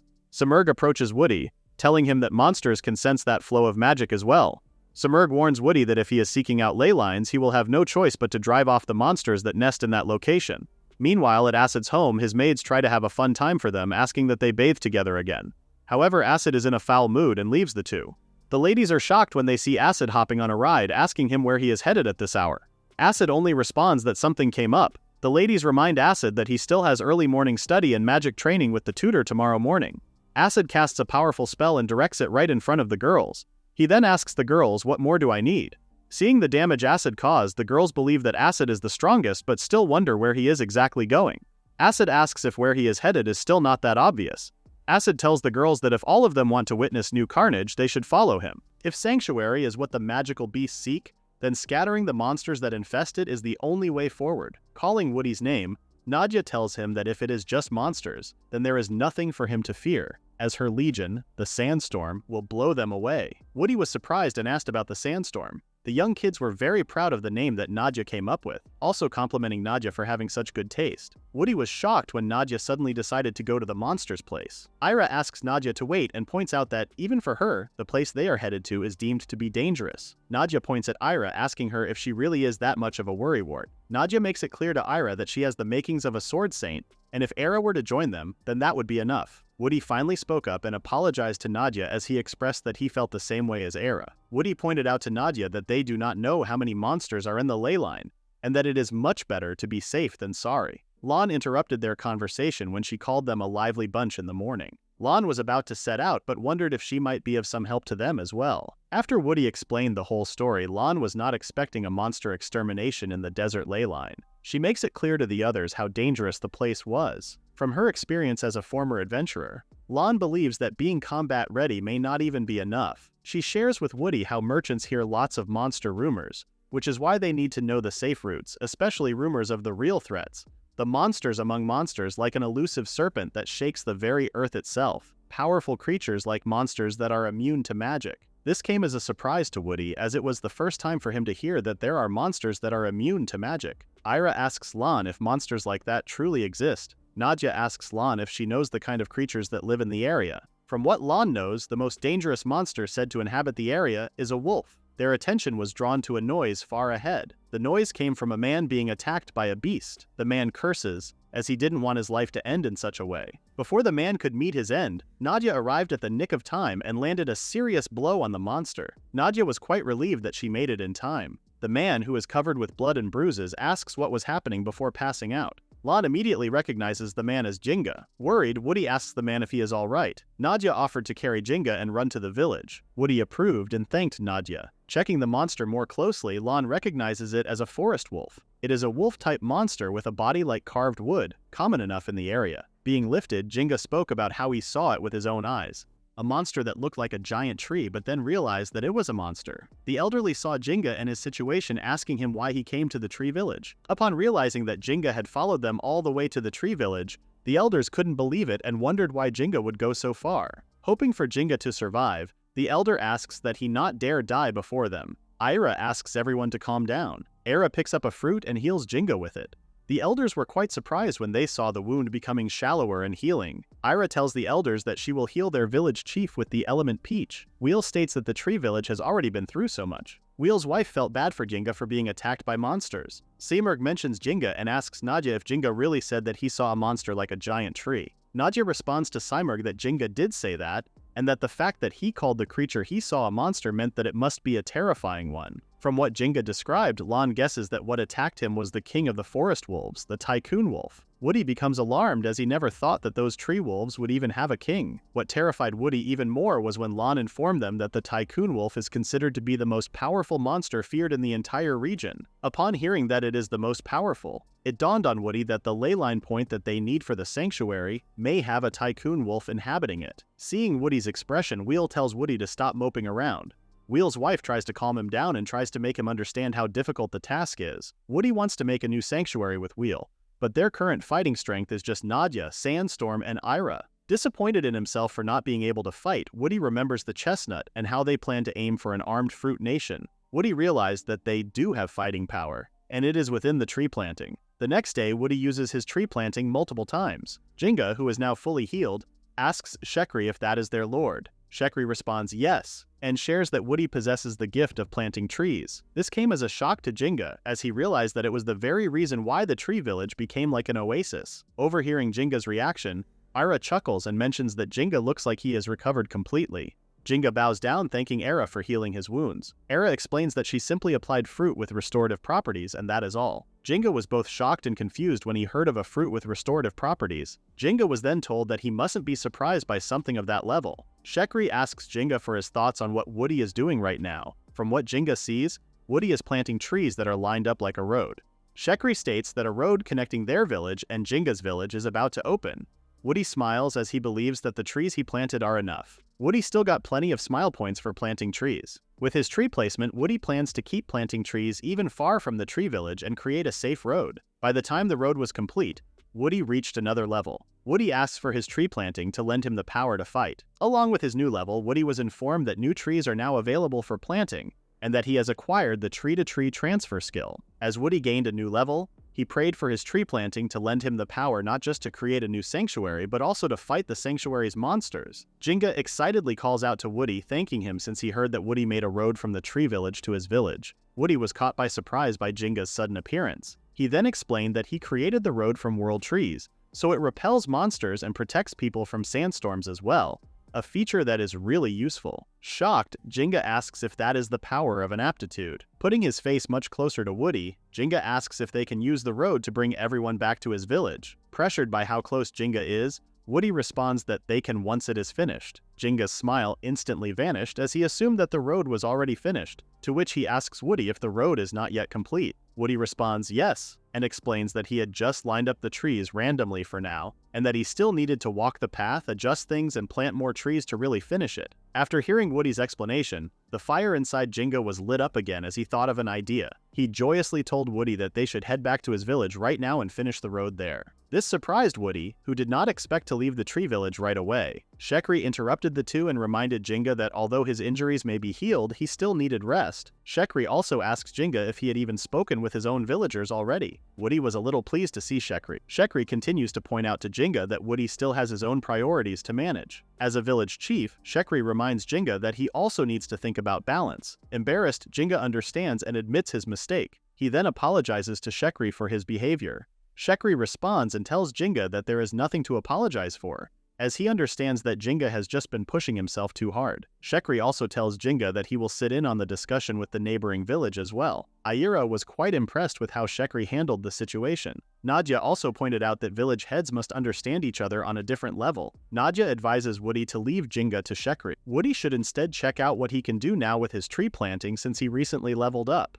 Woody agrees and tells Nadia that it is a good idea. To create a sanctuary with Wheel, Woody needs to defeat monsters. For that reason, he planted so many trees to level up. However, the skills he got from leveling up are also quite something else. Upon checking his skills, Woody was surprised when he saw his new skill, Tree-to-Tree Transfer. Woody couldn't believe it and immediately tried out the skill. When he was asked to select the tree to transfer to, Woody chose the farthest tree on the path. Executing Woody's command, magic came out from the ground, surprising not just Woody but also Nadia and Aira. In that moment, Woody vanished in front of the girls. Reappearing at the end of the path, Woody couldn't believe that he had actually been transferred. 5 minutes later, Woody reappeared in front of Nadia and Aira. Looking a little exhausted, Woody told the two that he had finally made it back and immediately apologized for vanishing. Woody explains that he transferred using his skill, but he can't do it right away, as it has a cooldown of about 5 minutes. Furious, Nadia asks Woody if that is a new tree planting skill. Woody responds that it is, and that it is called Tree-to-Tree Transfer. This surprised Aira, as she believes that transferring to a different location counts as spatial magic. Nadia was starting to get overwhelmed as she mentions to Woody that his tree planting can now do anything as long as trees are involved. Woody tries to explain that there are still some limits, pointing out that he can only transfer to trees that he planted with tree planting. Despite its restrictions, Nadia still believes that tree-to-tree transfer is already an incredibly useful skill. Woody agrees with Nadia and mentions that if he plants a tree in the next village over, he can get there in an instant. Nadia mentions that it is not all Woody can do. When fighting leyline monsters, even if he is in a pinch, he can transfer away and escape. Nadia mentions a saying, "He who runs away lives to fight another day." Having an escape route is a powerful card to hold, which Woody now possesses. It then occurred to Woody that Nadia is correct. Even if everything falls apart, they can all transfer back to the village. However, at the skill's current level, it can only transport the user alone. That means that once they fight a strong monster and decide to retreat using tree-to-tree transfer, only Woody will be able to escape. This made Woody think that there really is no such thing as free, but then he remembered that the skill can't transport many people at its current level. Woody wonders if he can bring more people if he levels it up. Looking at his points, Woody sees that they have dropped by about 3, and that tree-to-tree transfer uses points as well. Since Woody wants to level it up more, he guesses that he should start saving up his points. When Woody was notified that he has new trees available for planting, he gets excited and eagerly checks out the new trees he can plant. Woody hoped that there were special trees that could help in battle. Looking over the types of trees he can plant, he sees that there are fruit trees like loquat and mango. To Woody's surprise, he saw that there was a wood golem. The next morning, Woody gathered everyone and announced that they were finally setting out to scout the leyline monsters. If monsters did show up, he would fight alongside all of them.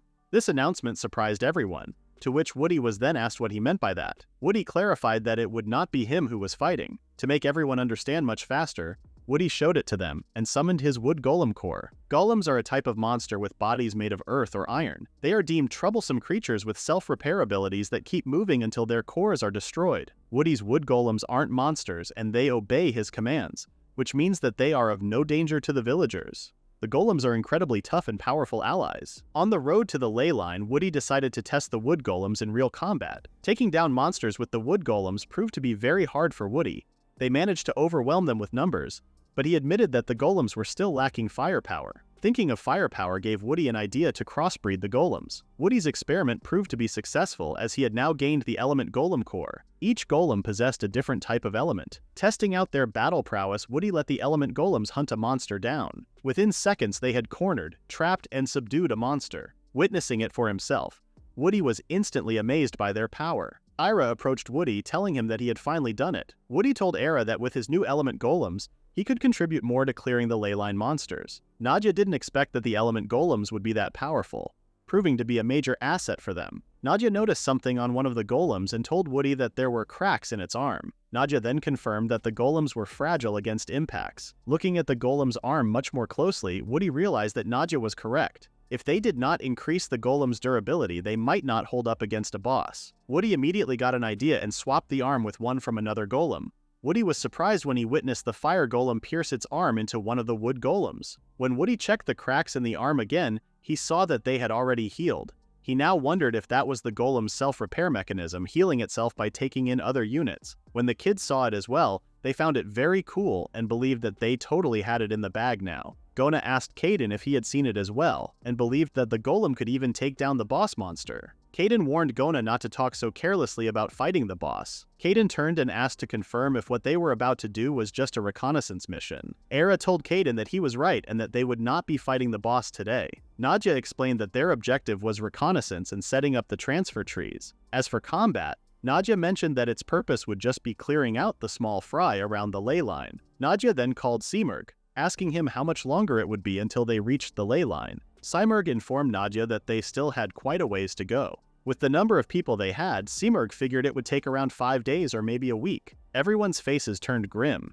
as they did not expect it to be so far away. Woody thought of an idea and summoned more of his wooden golems. After having everyone carried by the wooden golems, Woody then ordered the golems to run at full speed toward the ley line. Caden and the others started to enjoy the ride. Woody asked the others to be careful, giving them a warning that the golem's magic might suddenly run out. Wheel appeared from behind, telling Woody that they were going at a pretty good clip. Seeing Wheel made Woody happy. He then thanked Wheel for accompanying them on the scouting mission. "Of course," said Wheel, as he mentioned that he also wanted to see the planned sanctuary site with his very own eyes. Simurg reminded Woody to never forget that they would not be participating in battle, as it was a forbidden act for them. Woody understood, as he also believed that their mission would not lead to a fight. Looking at everyone from behind, Woody thought that since they were taking the whole group all the way to the ley line, they should at least get more than just reconnaissance. If there was a chance for them to claim the ley line in front of them, Woody planned to seize the victory for everyone's sake no matter what. Looking at Woody, Simurg couldn't help but feel worried. Somewhere in the barren lands, Acid gave the order to stop.